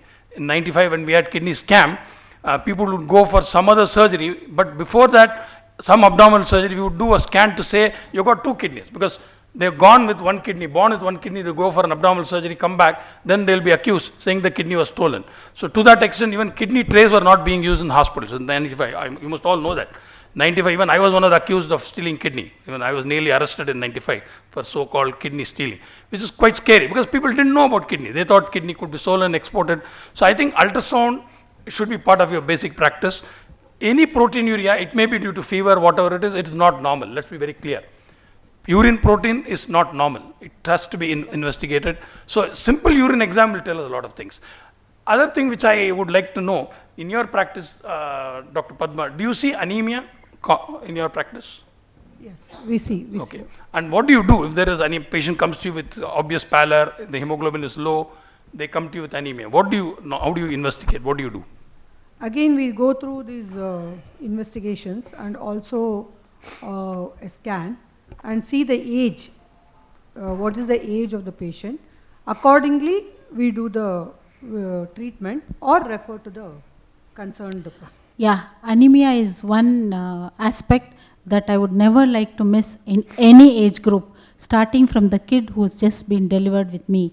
I check the conjunctiva, and once I feel the patient is anemic, I just don't do a hemoglobin. Of course, if it is done, I get the detailed investigations to know her or his serum iron levels, peripheral smear, the RBC, etc., and I make sure that none of our patients walk into any other consultant or any other hospital with anemia. I tell my patients, I am ashamed that my patient is having such low hemoglobin. So hemoglobin is one target, obesity is another target, and osteoporosis, of course, in addition to taking care of hypertension and diabetes. And my sincere request to all my colleagues is, let's not just do a simple hemoglobin. Let us do the serum ferritin levels, let us do the peripheral smears, let us not forget to recheck the blood group that our patients have, and also caution them about the complications of overweight and obesity, and keep also a small space to talk about osteoporosis, which is another chronic killer for all of us, and not the least, the complications of hypertension and diabetes. We never touch, because once a doctor prescribes a tablet for hypertension or diabetes, it goes on and on. And whenever a patient walks into my clinic with menorrhagia, I ask her, ma'am, I am diabetic, my sugars are normal, my doctor is taking care. All that I tell her is, I would like to go through your reports. I find that for the past year or two, she hasn't visited her doctor at all. And she says, my doctor, poor doctor, we are blamed that our professional colleagues need to know. You need to cross-check, and you see that you have never told them what they blurt out. So it is up to us to take a little more time out, be patient, to talk a little more about diet. If you cannot talk about the diet, do utilize the service of a dietitian, but let's make sure that all our patients have better lifestyle, because that is the secret and that is the need of the hour for all our patients. They don't listen to you, doesn't matter. The prescription paper is with us. Make a note in the corner. Advice scan, SIRSET scan, yes. All my patients have to have a dental checkup. They have to have their eye checkup and a scan the moment I find that she is hypertensive. And Dr. Ranjan Shetty told us that in the first visit, he usually doesn't start antihypertensive. But I have two challenges to face. One, it is moderate to severe hypertension. I wouldn't want my patient to land up with a complication. So I make a note that BP needs to be monitored, rechecked, and I send her back forth and recheck and get the ECG done if the patient agrees. But I tell them I'm starting a small dose of antidiabetic or whatever it is. Antidiabetic, no. I wait for the FBS and PBS the next day. So request to all our professional colleagues, all our doctors is, please make a note on your prescription paper that the patient has refused. Let us not back out on telling these things to our patients. I think anemia is a very important topic in my own practice, and what Anuradha said is very true. Peripheral smear is a simple test. Normally iron deficiency anemia, you have microcytic hypochromic anemia, whereas anemia of chronic disease, like chronic kidney disease, is normocytic normochromic. India, we have a challenge because we have iron deficiency, which is very common. But I think all anemias are not iron deficiency anemia. I will tell you the story. This was when I started practice 40 years ago. I had a referral from Bangalore. My own professor of medicine had seen a patient with anemia. He was treating the anemia with so much iron that the patient had become like a magnet, literally. And the patient was actually being flown to Bombay to see a hematologist, Dr. Advani, because we didn't have a hematologist in Bangalore at that time. As she was boarding the flight, she had seizures and fell down. And then they checked the blood pressure, it was very high. They did a creatinine was 12. The anemia was actually chronic kidney disease. This is a real story. And then she was referred to me to Bangalore. We found out she had got small kidneys, CRF those days, and then we did dialysis, transplant, different story. So I think anemia is very important day-to-day practice. All anemias are not iron deficiency. It can be due to so many other things. Even if it's iron deficiency, it may not just, it may be your stool occult blood. I know my colleague who had anemia in a routine checkup. He's a doctor himself. And then a stool occult blood showed positive. Then they did a colonoscope. He had to see a colon. And then he got operated. So anemia is very important in your practice. Same, you're talking osteoporosis, calcium, phosphorus. These are also indicators to tell us about chronic kidney disease. That is in my opinion. Now, you were telling me, Padma, about that you're following up patients from stage 1 CKD to transplant. I think it's very important as a nephrologist, we must tell you that we want family physician to be involved in our practice. When I do see a patient with chronic kidney disease, say with a creatinine of 2 or 3, I would want them to go back to the family physician. Then I would like to work with them, because as the GFR starts coming down and they reach a stage called CKD4, we would like them to be prepared for dialysis. So if, as family physician, if we can talk to you and you'll be able to convince them to have a vascular access, because when you talk of chronic kidney disease, for dialysis, we need something called vascular access. That is called AV fistula. You know, in dialysis, we need 200 ml of blood every minute, and that blood cannot come from ordinary peripheral vein. So we do something called AV fistula, connecting the artery and the vein. So the forearm veins are very important. So that can start with the family physician. You know, we start counseling, talk to them. I think that's why this forum like this, which Kidney Warrior Foundation organized, for us to tell you that the treatment or the planning for CKD starts with the family physicians. That's very important. That's why I said that diabetes. In fact, one other thing which I see in practice is somebody who's diabetic for many years, you know, they are on insulin for a long time. And then in about 15, 20 years, their insulin requirement comes down. They're very happy. They come and tell me, sir, the diabetes is cure agbitide. That is the stage with my friend, you know, Dr. Prasanna Kumar is not there, the former president of the Diabetic Association, tells me it's the stage where patient is happy, but doctor not happy. Simple urine test will show proteinuria, do eye checkup, there will be retinopathy. This patient has got diabetic CKD. As the kidney failure worsens, your diabetes gets controlled. They go into frequent hyperglycemia. They are happy diabetes is getting controlled. So this is one thing, as family physician, please be aware. Your patient with diabetes for many years, if the sugar is getting controlled easily, it is something you have to worry. You must think of kidney disease. So that is one. Now, I would want you to ask me or anybody, any questions you have from your side. What do you want us to do? Yeah. Before I ask that question, I'm into mainly obstetric practice. So my care of the patient's kidney or the prevention of disease starts from day one. Excellent. She comes with infertility. That is when I tell her that her levels, folic acid level needs to be good, and she needs to be healthy mentally and physically before she conceives. I tell them very clearly with that whether she conceives or not is not my concern, but taking care of good health is important. So my counseling starts right from there. And when grandkids and daughter-in-laws and daughter-sons come to me, I make sure that they are with the patient when we talk about the disease, so that they are aware as to what they need to do to prevent a disease. And that's it. Now, coming back, you asked questions. I have a whole lot of messages. I have made a whole lot of messages here. Please go ahead. Encourage all to have a family doctor. I keep telling my patients, I am with you. Yeah, I wish I had a family doctor like you, is what I tell my patients. Do look a little outside your specialty when you're seeing a patient. I'm a diabetologist. I just check the sugars. I don't talk much about osteoporosis or otherwise. So I request our pediatrician friends or our obstetric friends and others also to take a look. And then when we check vitals, make sure that we include serum creatinine and urine routine, which you have all spoken already. and encourage, this is one important message, encourage cross-speciality meetings. I am with IMA, immediate past president, IMA Bangalore branch. I have been making very sincere attempts Thank you. since Proud of you. more than since 2017 to see to it that that all specialty doctors take part in the webinars and CMEs that we do, and I find that IMA is a good platform for that.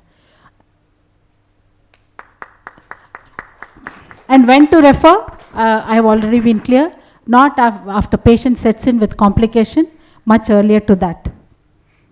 Actually, the next session is going to be on with the gynecologist, and what you said is true, because kidney disease gets manifested during pregnancy. Invariably, you'll be surprised to know, every month I have one young lady, she gets married, goes on honeymoon, and comes back with vomiting, and the whole family is rejoicing, morning sickness. And I do tests, she's got advanced kidney failure. And when I tell them that the girl has got chronic kidney disease and going on, then they get angry, and then they say, oh, this girl has hidden the story, and they want divorce. A different story, but this occurs quite often, so it's very important it starts there. Padma, you have any questions or your comments from I your have side? been doing the same what you said just now. Whenever I happen to counsel the patient or take a second opinion from the specialist, I will be in touch with the specialist, and then they will send it back to me. And these things are going on at least with about 2 to 3 dozens of patients what I have now. And I think whatever I wanted to ask, she has covered it up, most of them. And I feel interpersonal relationship is more important, and taking at least 20 minutes for every patient for any specialty is important. Correct. It is not just writing a prescription and sending it, and that prescription also should be very legible. Nowadays, we don't see any legibility. So good doctors should have bad handwriting. It's not true. Yeah. And WHO has also changed now, writing in capital letters, no abbreviations, etc., etc. So all these should be taken care from the doctor's side. At least we should be true to ourselves that we are doing a good job to the patient who comes to us. And the most vitality is the one that we should spend some time, which our doctors are not at all doing that. And I think most of the people, most of the patients are doing window shopping nowadays rather than sticking. Google shopping. When I started the practice, people used to stay with us for number of years and even generation to generations. I have 4-generation patients in about a dozen of families. But that is not there anymore, and they go on asking second, third, fourth opinions, which should almost be like abandoned, and patient should settle himself so that he gets a good consultation also, and there will be more preventive measures rather than curative, which may not be possible for many of them. And I would like to ask Vasundhara from the, she is the founder, CEO of this organization. We are all in this to support the patients. And from the patient perspective, Vasundhara, you have anything to ask or comment to us and the GPs? What would be your advice?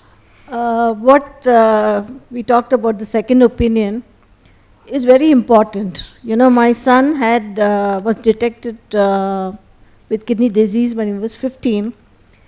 He was bedwetting, and at 10 years we had gone to a urologist, and we were told that he'll outgrow it and not to worry.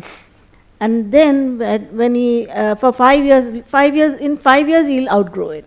So 5 years later he had a kidney failure. When I went and met the GP, fortunately she tested his blood pressure, and immediately they asked him to do the creatinine test. And by evening we had the report, and we had gone to Dr. Gandhi, who was the nephrologist. He said, if you had come 5 years before, I would have done a corrective surgery for the reflux, and he would have saved his kidney. So the second opinion, whenever in the group any member is talking about a doubt of one doctor, ma'am, I don't know what to do, please take a second opinion. Because you know, you have to be satisfied. It's not because of, then they do 3, 4, that is something that is leading to more confusion. So 1 or 2 you take, then you can make a decision. So coming to another point that I've always been wondering is that very often some medications are given, BP tablets or medications are given, And some of them have this warning about side effects, about it leading to kidney disease or something. So is there any check on the type of medicines that are given? I think it's important, Vasundhara, especially non-steroid and most of them, the painkillers, no, they kill the kidney also. We see this in practice, I'm sure from your side. Yes, Padma. We are giving medicines, we should not put any fear on them, first of all. We have to advise medicines, and every medicine has a side effect. With that sort of therapeutic dose, there will be some small side effects where the patient should not be put into any fear. He should be told to check it on. Like for example, AC inhibitors and ARBs, if they can check it up once in 3 months or 2 months for the creatinine, hyperkalemia, especially hyperkalemia. Okay. For cough, I think it will usually settle within about 4 to 6 weeks. Whereas, and even first dose hypotension, we can tell them to start the drug at night. And also, the system works at night for these AC inhibitors and ARBs. So, the drug should be given at night, where most of us start giving in the morning. So, these are small fallacies which are going on because people don't know about chronopharmacology. That is the one, most of the things, it is the representative driven medications that what most of us follow. So, if at all we follow chronopharmacology, there will be proper maintenance of whatever disease we are treating to. And small side effects should be seen with investigations only, like hyperkalemia. So instead, by chance if the patient does not have so much of finance to get these investigations done, at least we should be fair enough in telling that the food that causes hyperkalemia should be prevented. For example, that big bananas, they are known to produce increase in potassium levels, or coconut water. These are the small things what a normal man can also understand. Because you are on these drugs, try to cut off all these things and don't use it very often. Most of them are very fond of using coconut water during summers. So tell them not to use this, because this plus the drug, there might be increased hyperkalemia where he might land up with another doctor or even a casualty for tachycardia or whatsoever it is. So these smaller things should be counseled. That's why I told at least 20 minutes should be taken per patient to address all these things. Otherwise what happens, all these smaller effects, and even now for example, everybody would have got knee pain and everybody knows painkillers. But after 55, there is a consensus by rheumatologists that only one tablet should be taken per week without prescription or without consultation. Beyond that, they should be in touch with the doctor to take the second drug. Or you should use a safer drug like paracetamol only, which will not touch the kidneys, so that he is quite safe. Thank you, Padma and Anuradha. Now we are short of time. I'm just going to open the audience just for one question. Anybody else got any question to all of us? Okay, if there are no questions, I think we would like to close. Thank you, Padma, Anuradha, Vasundhara. Thank you, Kidney Warrior Foundation, for giving us an opportunity to discuss with the family physician. Thank you. Marian, the stage is yours. We now like to honor our panelists. Can I request Dr. Sundar to please do the honors to first present Dr. Anuradha.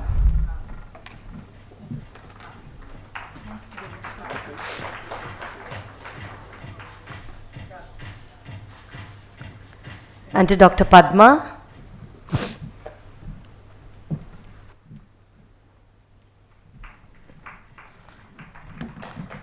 Thank you, Mrs. Vasundhara Raghavan, for joining us on the panel. We now move on to the last and final discussion for today. But before we move on to the last and final discussion, we'd like to take this moment to kind of recognize something really beautiful, or a very beautiful person who's present amongst us today. You know, for morning we were talking about having the position of power, but still having the heart of gold to make a dream come true. And most of us in this room will talk about it. Some of us will move towards it, but some actually are living examples for it.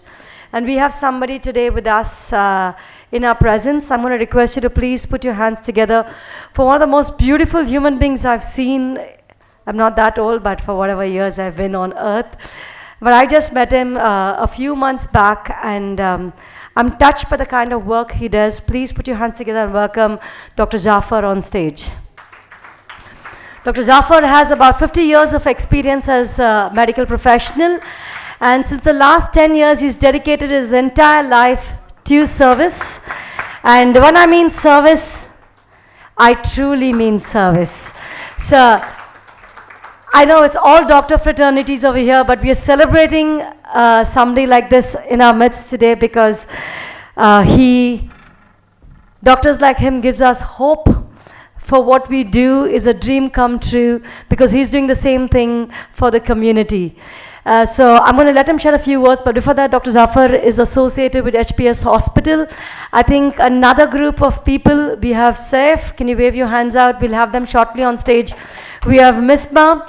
I'll just say, I think those of you who were there in the morning, we presented a few slides by what they've done in terms of urban slum screening. And in fact, even today he was telling me there's a wide screening happening, the follow-up with medications. But it's an honor to share a few words. I don't want Dr. Zafar to actually share it because it's my honor to share representing the patient community. HPS Hospital actually offers dialysis to hundreds of patients. And they are not from the lower economical class alone, they are the lower economical class abandoned people.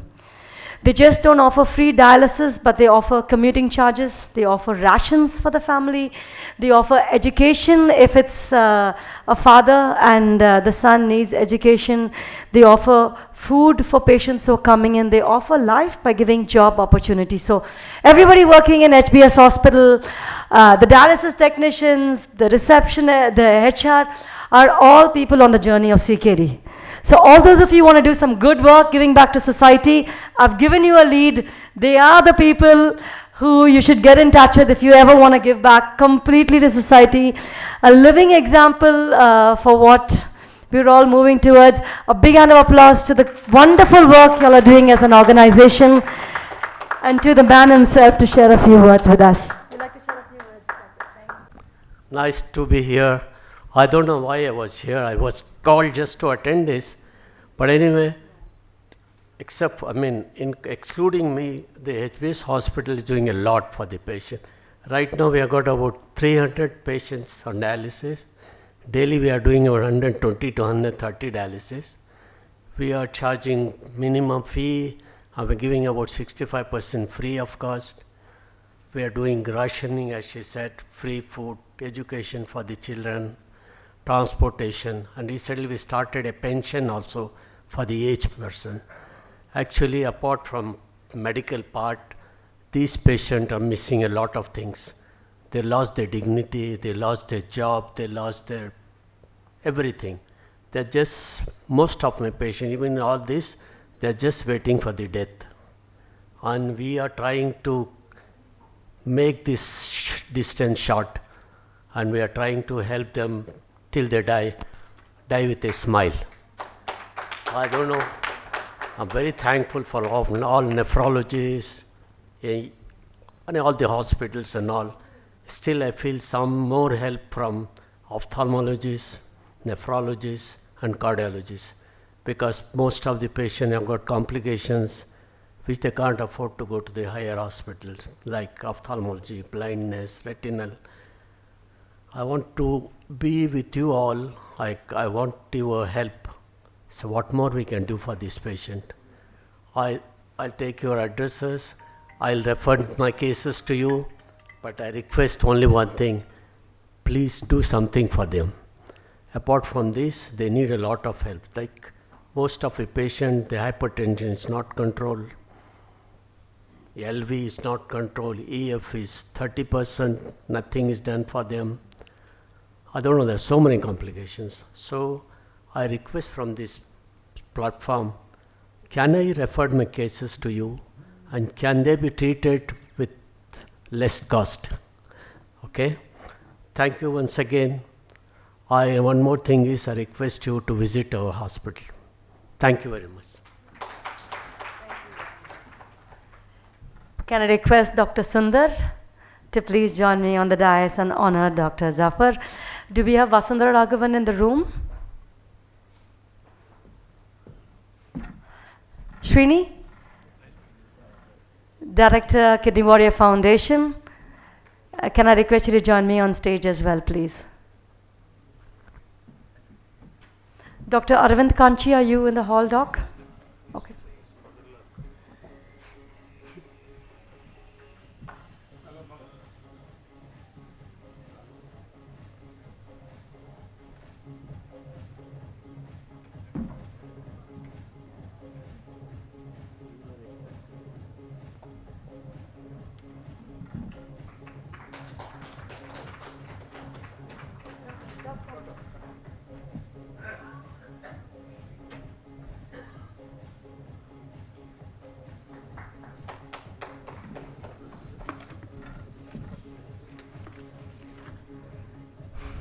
Thank you, Doctor. Can I have Misma and Saif to come up? We have a small gift to give it back to you all.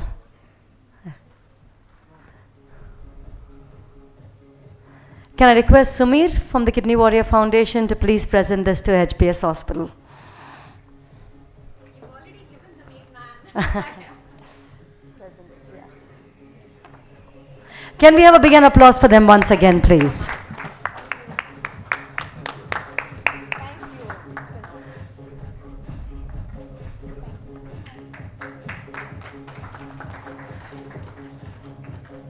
Well, that takes us to the last and final discussion for today, one of my favorite topics of discussion, but we're going to have the gynecologist on stage, I think, because one thing that we've seen in the patient community, the women coming on to CKD, we have a huge percentage of them coming with pregnancy and connection with CKD. Losing their babies, losing their kidneys at the same time, is an immense heartache that we deal with from the patient fraternity. And I'm hoping that today's discussion will be a new discussion of hope to many women out there, of things that they should do rightly. And if time permits, if we have time for discussion, I'd like to present a few case studies of the patients as well. We have another special guest in the room from the Kidney Warrior Foundation, and she might open up and have a few questions based on her personal journey as well. We leave it up to patients to decide on this. And to welcome our moderator, please put your hands together and welcome Kristen George. Dr. Kristen George is a nephrologist and one of the dynamic women in nephrology. And our gynecologist, Dr. Shefalika and Dr. Kavita, may I request you to please join us on stage. I'd like to take the opportunity to thank both our gynecologists. They're very kind enough to swap with the GPs. Thank you so much, doctors. It means a lot.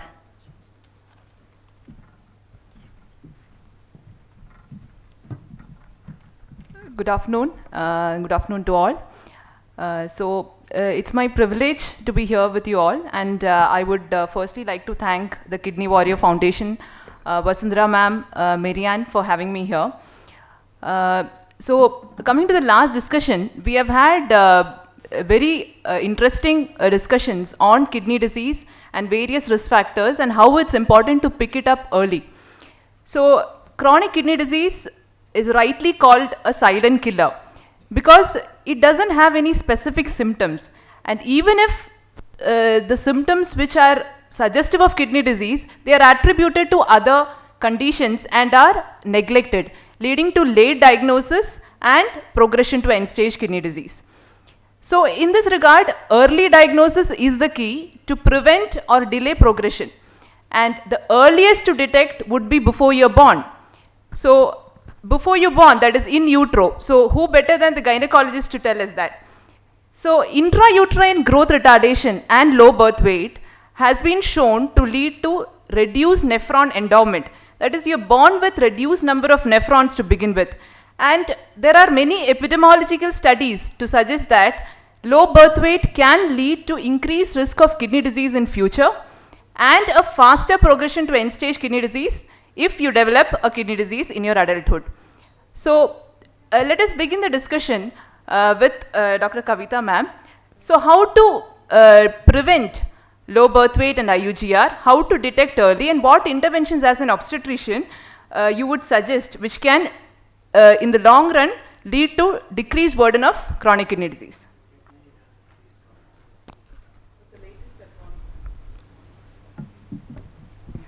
With the latest advances going on in ultrasound, the best part is we detect it early these days.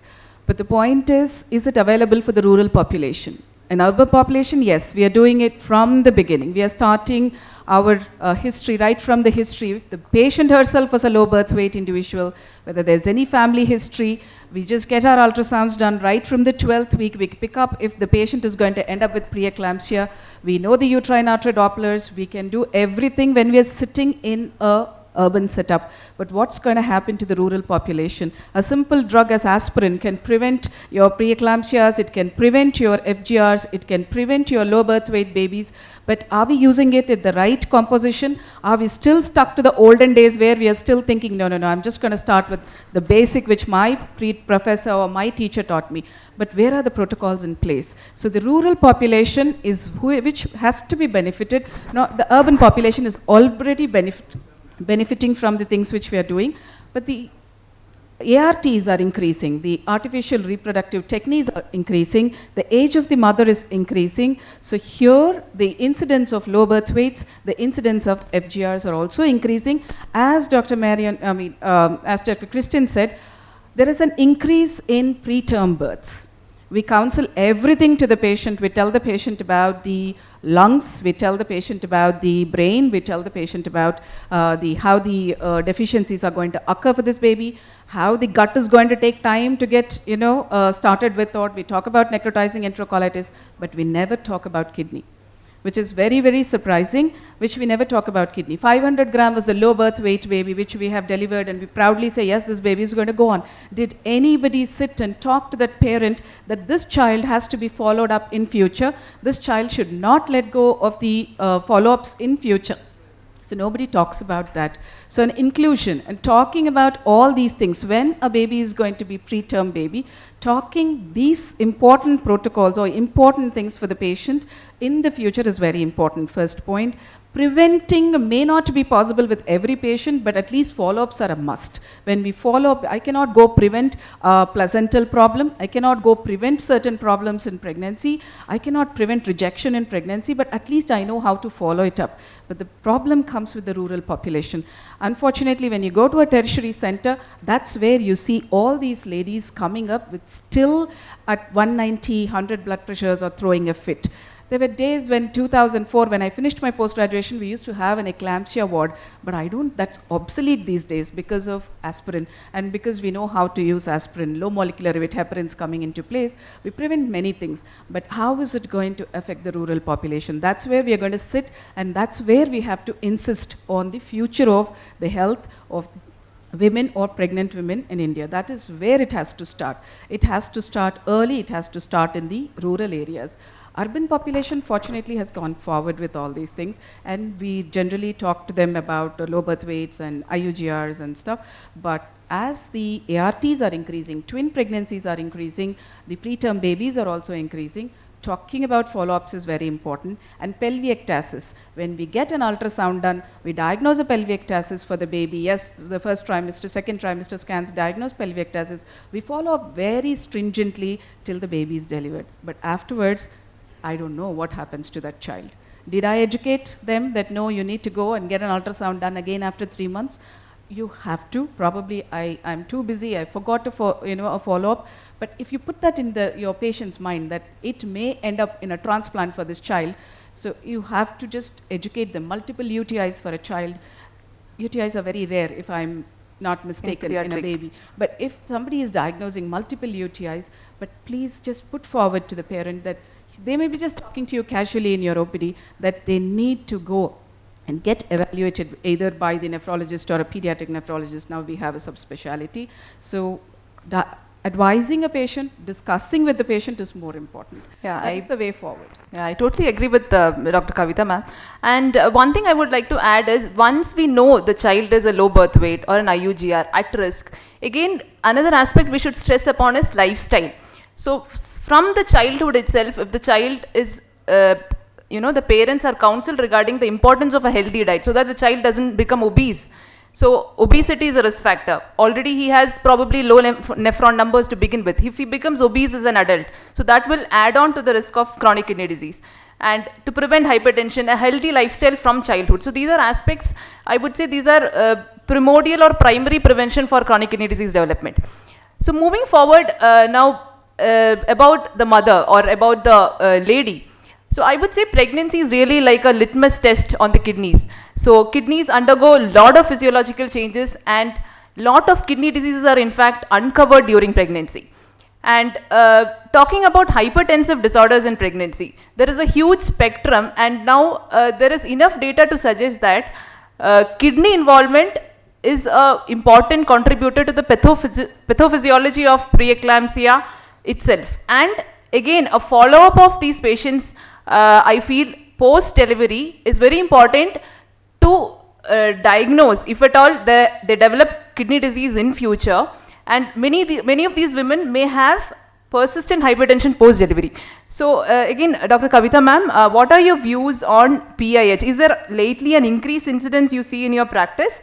And how often in your busy practice you are able to counsel regarding the importance of follow-up of these patients? Kristen, unfortunately, we have been taught only 6 weeks follow-up. We have not taught the follow-up of, the patient after 3 months also. So that we are never taught. After 6 months postpartum, everything is done. You're done. Yeah. I don't even know you. You don't know me. So that's what happens with everybody. But when we are talking about PIH, is an increased incidence? Yes, but as I told you with the aspirate trial, when they came up and said 150 milligrams aspirin, if you started below 14 weeks of gestation, your gestosis, your PIH is really under control, and early deliveries. Advent of the new NICUs, we were taking care of the babies. Olden days, we were very scared if we deliver a baby before 34 weeks, what's going to happen.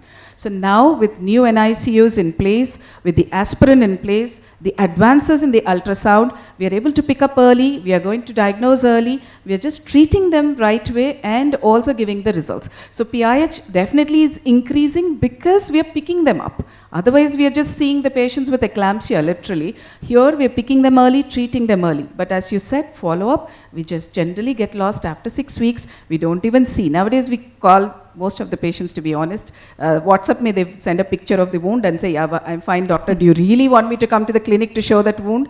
So that is where the contact between the pediatrician and, the obstetrician and the patient ends. But following them up, and telling them, please at least meet a physician after 3 months. I think here general physicians can play a very important role, that post-pregnancy, let them have a follow-up visit. The complicated pregnancies, those with hypertension, GDMs during their pregnancy, just an advice to go back to their physician so that there is a follow-up on the proteinuria, on their blood pressures.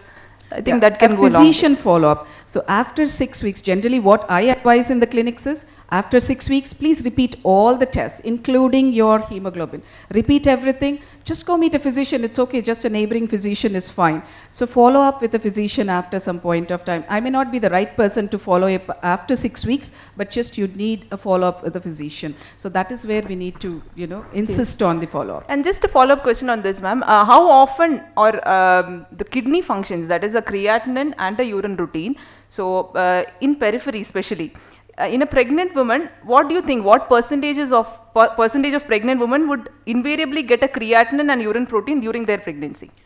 Christine, again here there are two extreme patients. One patient will get me a booklet of investigations and then they ask me to go through everything.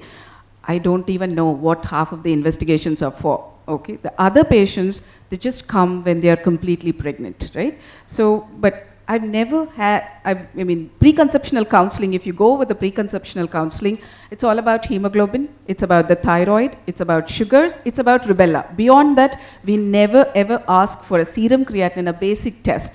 And urine routine, the problems with doing urine routine in pregnancy, especially in the early trimester, is when I pick up some kind of pus cells, most of the times I feel the lab which they go to, I don't know whether the difference between epithelial cells and pus cells are done properly or not. Bacterial, most inevitably they see bacterial infection in that. Again, follow-up of a culture, and again whether I have to treat her, not treat her. Most of the gynecologists do not do urine routine in the first trimester of pregnancy for this reason only. Cultures is what we depend on most of the times, But a simple serum creatinine, which I also never used to practice before, I used to feel surprised, why is somebody asking a creatinine for a young girl? And a simple screening of the kidneys. You know, we do so many ultrasounds in pregnancy. Fortunately, I worked with the best of radiologists who just put up the, just pull up the probe up and say, madam, these kidneys are fine, these kidneys have a problem. We diagnosed so many ADPKDs with that kind of radiologists with me. Otherwise, I wouldn't have known, because they just do not share their family history with us,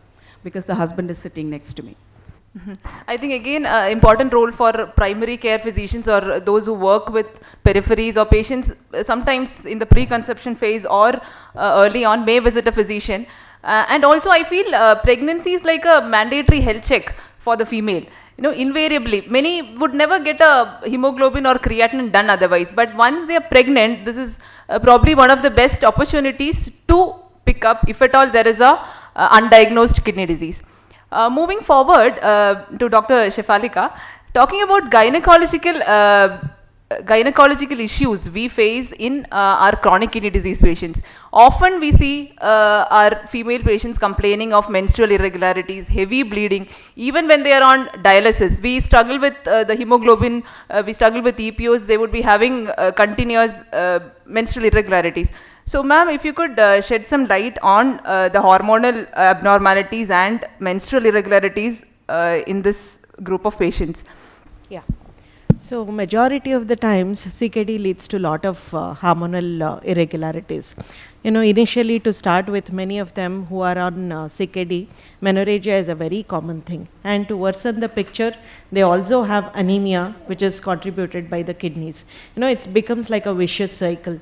Menorrhagia leading to anemia, anemia worsening again, and both are not good in CKD. But then, you know, God has been very kind in these patients. Majority of the times there is a disturbance in HPO axis. So many of them land up with these hyperprolactinemias and increased LH levels, which in turn actually decreases the ovarian reserve. So somewhere though they face a lot of these menorrhagia, which is very difficult to control because you can't keep them, you know, OCPs increase the thrombotic risk, anemia already they have. So whenever that's a combination of CKD and anemia, oral contraceptives which are, you know, estrogen containing, they increase the thrombotic risk. So your hands are tied. You can't give them hormones. You can't give them tranexamic acid also. So it becomes a little difficult picture in the initial stages of CKD.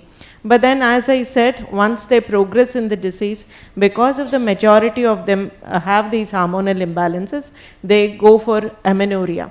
So that is one thing. I think God is kind enough to reduce their burden. So it's only in the initial disease that you find it difficult, but majority of them, once they go to the dialysis stage, they become amenorrheic because of the reduced ovarian reserve and hyperprolactinemias. Yes ma'am, and another discussion in this regard, though we say that fertility is reduced, many times we see patients becoming pregnant. You know, in situations of chronic kidney disease where we are struggling with their blood pressures, they end up being pregnant. So regarding the contraceptive advice in patients who are chronic kidney disease patients, what is your advice? I would say majority of them should go to barrier contraception itself or the natural methods of contraception. See, if you look at this group of patients, as such, you know, the fertility is very on the lower side because they have reduced AMH. AMH is the anti-Mullerian hormone, and a lot of these hormonal imbalances lead to reduced ovarian reserve. So it is very rare to find these CKD patients getting pregnant. If at all by mistake they get, I always tell them you are the priority. So you need to look at your health, and pregnancy and delivering a child which is going to complicate the picture is secondary. See, you should be healthy enough to take care of the child. It is just not getting pregnant and giving birth to a child. True. But you should be in a, you know, good, healthy, fit and position to take care of the child. So majority of them, they do have lot of infertility problems. Whenever they come to me for the counseling, I would say you are the priority. Just take care of yourself. If at all, if you really want to help, you can adopt a child, you know, which will do good both to you as well and to the child as well. Totally agree on that. I never encourage any kind of these infertility treatments. I don't even start any infertility treatments for them. So for our young patients of CKD, young females, transplantation gives a new lease of life. So Post-transplantation pregnancy, what are your views? Post-transplant pregnancy, I don't do obstetric practice honestly, because I am a gynec laparoscopic surgeon, so I Dr. think Kavita will be...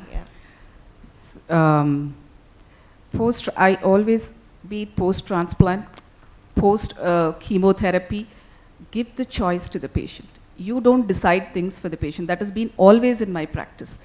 Lay down the cards. Tell them what is this, what is necessary, what is not, what are your complications, what are the pros and cons.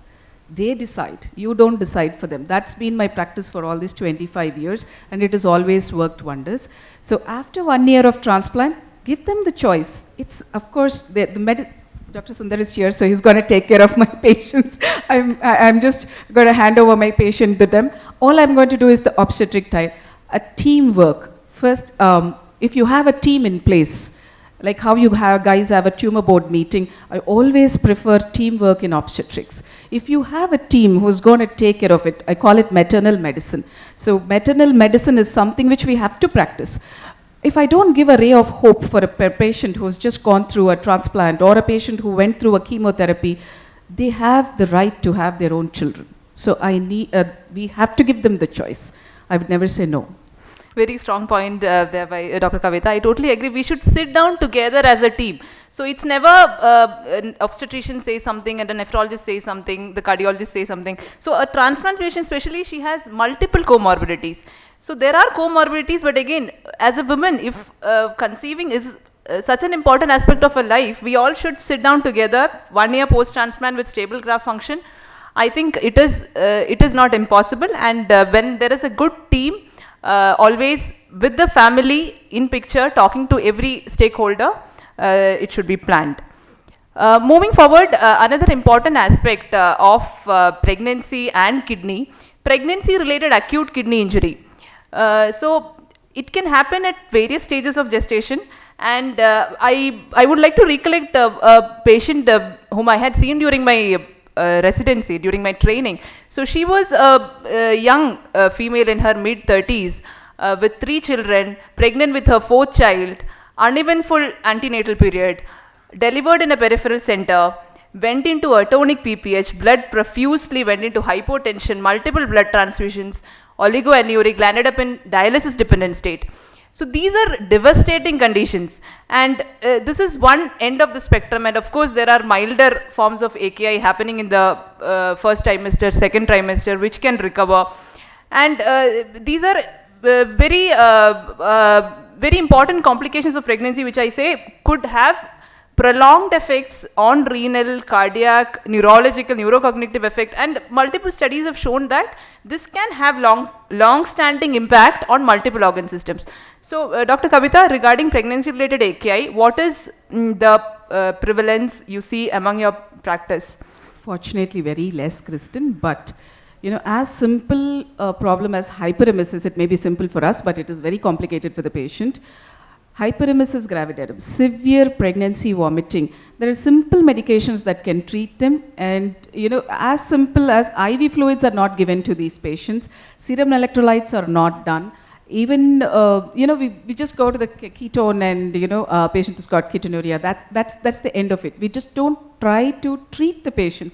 Here, either you give too much of IV fluids for that patient, or you just don't give IV fluids at all. 3 to 4 vomitings, you eat, you vomit, you eat, you vomit. That is the advice given by certain doctors. You eat and you vomit, it's fine. By the time the patient sends up to us, she's completely dehydrated, and then we start all the IV fluids, resuscitation and all the stuff. And septic abortions, mostly, I haven't seen a septic abortion in my life, even when I was doing my post-graduation from a government hospital. Very few septic abortions, but right now, septic abortion rate in a urban setup is very, very rare, but still there may be prevalence in the rural setup, I have no clue. So preventing infections is very important. Treating hyperemesis appropriately is very, very important. And then, as I told you, at 12 weeks ultrasound, uterine artery PI, insisting on uterine artery Dopplers, either at 12 weeks or 18 weeks or 20 weeks, we can prevent, or we can at least predict preeclampsia. So prediction of preeclampsia, the other important acute kidney injury happens there. And what I have seen with a lot of patients, a lot of colleagues which they do, is complete fluid restriction even in preeclampsia patients. Post-surgery, I see them going on 50 ml per hour IV fluid, and what is going to happen to these kidneys, nobody is worried. I want to see my blood pressure slow, I want to see my blood pressure slow. Fluid intake, how much of fluid is going in, input, output, that's very important to measure. The simple charts, if you maintain an adequate hydration for the patient, even post-delivery, this is the same problem. The mother, they hardly give some 2 glasses of water for the patient. So fluid management, predicting preeclampsia, treating hyperemesis, half the time takes away the pain. Your kidneys are safe. But certain diseases, I may not be even seeing them, fatty liver of pregnancies, your thrombocytopenias. HELP syndrome. Very, very rare. HELP syndrome, preeclampsia, we never let it go till that extent. But before that, these things are very rare and I haven't even encountered. So probably if you go into a tertiary center, they may be there. And management of these patients will save your kidneys. Just another aspect on women and kidney health. To Dr. Shifalika ma'am, what are some of the gynecological conditions which in your practice you see can predispose to chronic kidney disease and there is a lack of awareness? Yeah. Actually, I'm a gynec-laparoscopic surgeon. Once I've branched out to this specialty, I'm really shocked that there are so many cases of endometriosis that can lead to this silent loss of kidney. Dysmenorrhea, that is painful cycles, is a very common complaint that 80% of the women, they suffer with this. Unfortunately, young girls have always been told to ignore this symptom. They are just prescribed some of the painkillers and they are told this is very common. 80% of the women go through this. What great about this? You just pop up some painkillers. Once you get married, once you have children, this will be fine. This is a very, very wrong way of treating dysmenorrhea. I'm shocked to see there is such a high increase in endometriosis patients. I'm not sure because I have this, branched out speciality where I get a lot of referred cases, or whether all other general gynecs, they see so many endometriosis cases. 20 years ago when I was doing a post-graduation, throughout my post-graduation, I had not even seen a single endometriosis case. My biggest fear was, what if the examiner starts asking about endometriosis? Now in my OPD, 30 to 40% of my patients are endometriosis, and I operate at least 10 to 15 cases of very bad endometriosis. See, what happens in this is, there is something called as a deeply infiltrating endometriosis, where the ureters are affected, and it's the fibrotic disease which starts actually blocking the ureters. It could be either extrinsic compression because of the fibrosis or an intrinsic ureteral endometriosis, which leads to silent loss of kidney function on that particular side.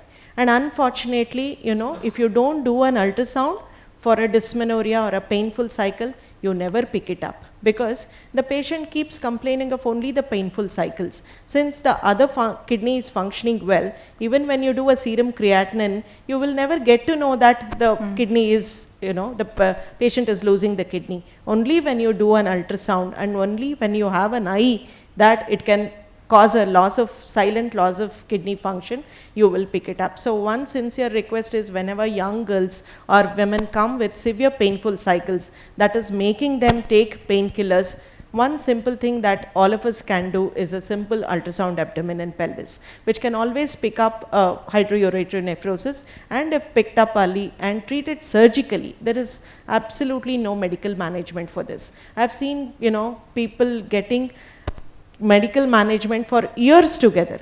Unfortunately, deeply infiltrating endometriosis, which causes kidney loss, can never be treated with medicines. So if they can be referred at a early stage, once this fibrotic disease can be taken care of, lot of kidneys can be saved. Otherwise, we have seen that patients landing up with nephrectomy and all that. Of course, other diseases like fibroids, huge fibroids causing compression of the ureteric disease, majority of the times they get treated early. Or you have complete uterine prolapses or presidentias where there is a vaginal mass leading to kidney loss is extremely rare, but they lead to recurrent UTIs where that is also a problem. Recurrent UTIs, when it is there, women has to be investigated, whether she has got any cystocele or a mass per vagina. If we can pick it up early, we can definitely prevent major problems. Yes, thank you, ma'am. I think recurrent UTIs are an important aspect of we nephrologists. We see a lot of recurrent UTIs, especially diabetic females. So probably a gynecological evaluation, especially in a female who's having recurrent UTI, is warranted. And endometriosis, thank you for shedding light. I think many nephrologists, I was not aware of this condition at all, that endometriosis can cause obstructive uropathy and renal loss. So thank you for that. I think we can open for a few questions if we have time. Any questions from the... Thank you for the wonderful talk. I just want to know, when do we call end-stage renal kidney disease? Okay, this is the end of it. When do I call that one? Yes, sir. So, to say end-stage kidney disease, the definition is that it is a stage of kidney failure where the patient needs hemodialysis or other forms of renal replacement therapy to sustain life. So when we look at stages of chronic kidney disease, there are 5 stages based on GFR. Stage 5 is less than 15, but all stage 5 is not end stage. Stage 5 can still be managed medically. So once the patient develops, let us say, uremic symptoms or complications of uremia, is the stage where renal replacement therapy, whether in the form of hemodialysis, peritoneal dialysis or renal transplant, is mandatory to sustain life. So this stage is known as end-stage kidney disease. From there, there is no point of return. Any other question? Any question to the panelist? Thank you. So to conclude, I would like to stress upon the importance of picking up early. So we all discussed that how important it is to diagnose chronic kidney disease early, because that makes all the difference. And like previous speakers have also pointed out, we have effective therapies now to retard chronic kidney disease progression. And that is something we all should be aware of. Gone are the days when chronic kidney disease was viewed with, I would say, therapeutic nihilism. You detect an elevated creatinine, the doctor feels that what more can you do? Anyways, it is chronic kidney disease, nothing can be done. So that is not the situation now. We have very potent drugs in various stages of chronic kidney disease. We have the armamentarium to slow down the progression, and in many situations when we can find a specific cause to the chronic kidney disease, there are therapies to partially revert or in sometimes provide a curative therapy also. So diagnosing early becomes very important, and my message to the general physicians out there would be to screen for chronic kidney disease as a part of your regular practice, in those, definitely in those with high risk. And coming to women and kidney, in pregnancy, I feel all pregnant women should have a creatinine and a urine routine at some stage of their pregnancy, even if the pregnancy is uneventful. And in those with hypertensive disorders, preeclampsia, HELP syndromes, even GDMs should have follow-up proteinuria evaluation, blood pressures, and creatinine if they had an AKI, even if AKI recovered during pregnancy, should have a follow-up visit, either with an obstetrician or with a general physician, to ensure we don't miss out on renal conditions unmasked during pregnancy. Thank you. Thank you all. Thank you, esteemed panelists, for a wonderful discussion. Thank you very much, Dr. Kristen. We now like to honor a gynecologist on stage. Can I request Dr. Kristen to please do the honors? Can we have...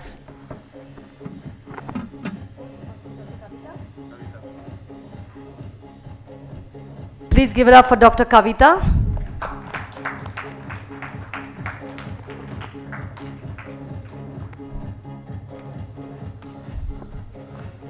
Dr. Shifalika. And to honor Dr. Kristen, can I call Lijamol from Soto to please join me on stage?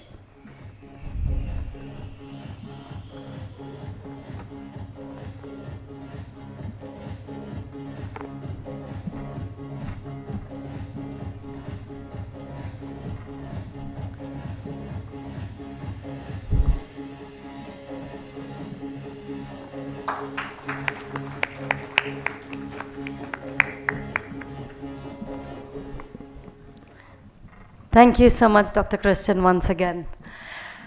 Well, it's rightly said that all good things should come to an end. And yes, we've come to that moment where we say, on behalf of the Kidney Warrior Foundation and NephroPlus, I'd like to take the opportunity to thank each one of you who made yourself available on a Sunday morning when it's a lot of commitments on a Sunday, but you still made it here, because I think that shows we're all on the same vision, the same platform, the same forum to make a difference to the growing rate of chronic kidney disease in India. This is me, Marianne. I'm Director Communications for the Kidney Warrior Foundation. I'm also a caregiver to my husband who had 2 renal transplants. Signing off, wishing you all a very good afternoon. Thank you. If we have how many family physicians do we have still in the room? Because we did 1 round of photographs. We like to have a group photograph with the ones who are still in the room. And then can we have the gynecologist also? Can we have a photo? Whoever comes first, we'll take with them. Can I request for these chairs to be removed? Thank you.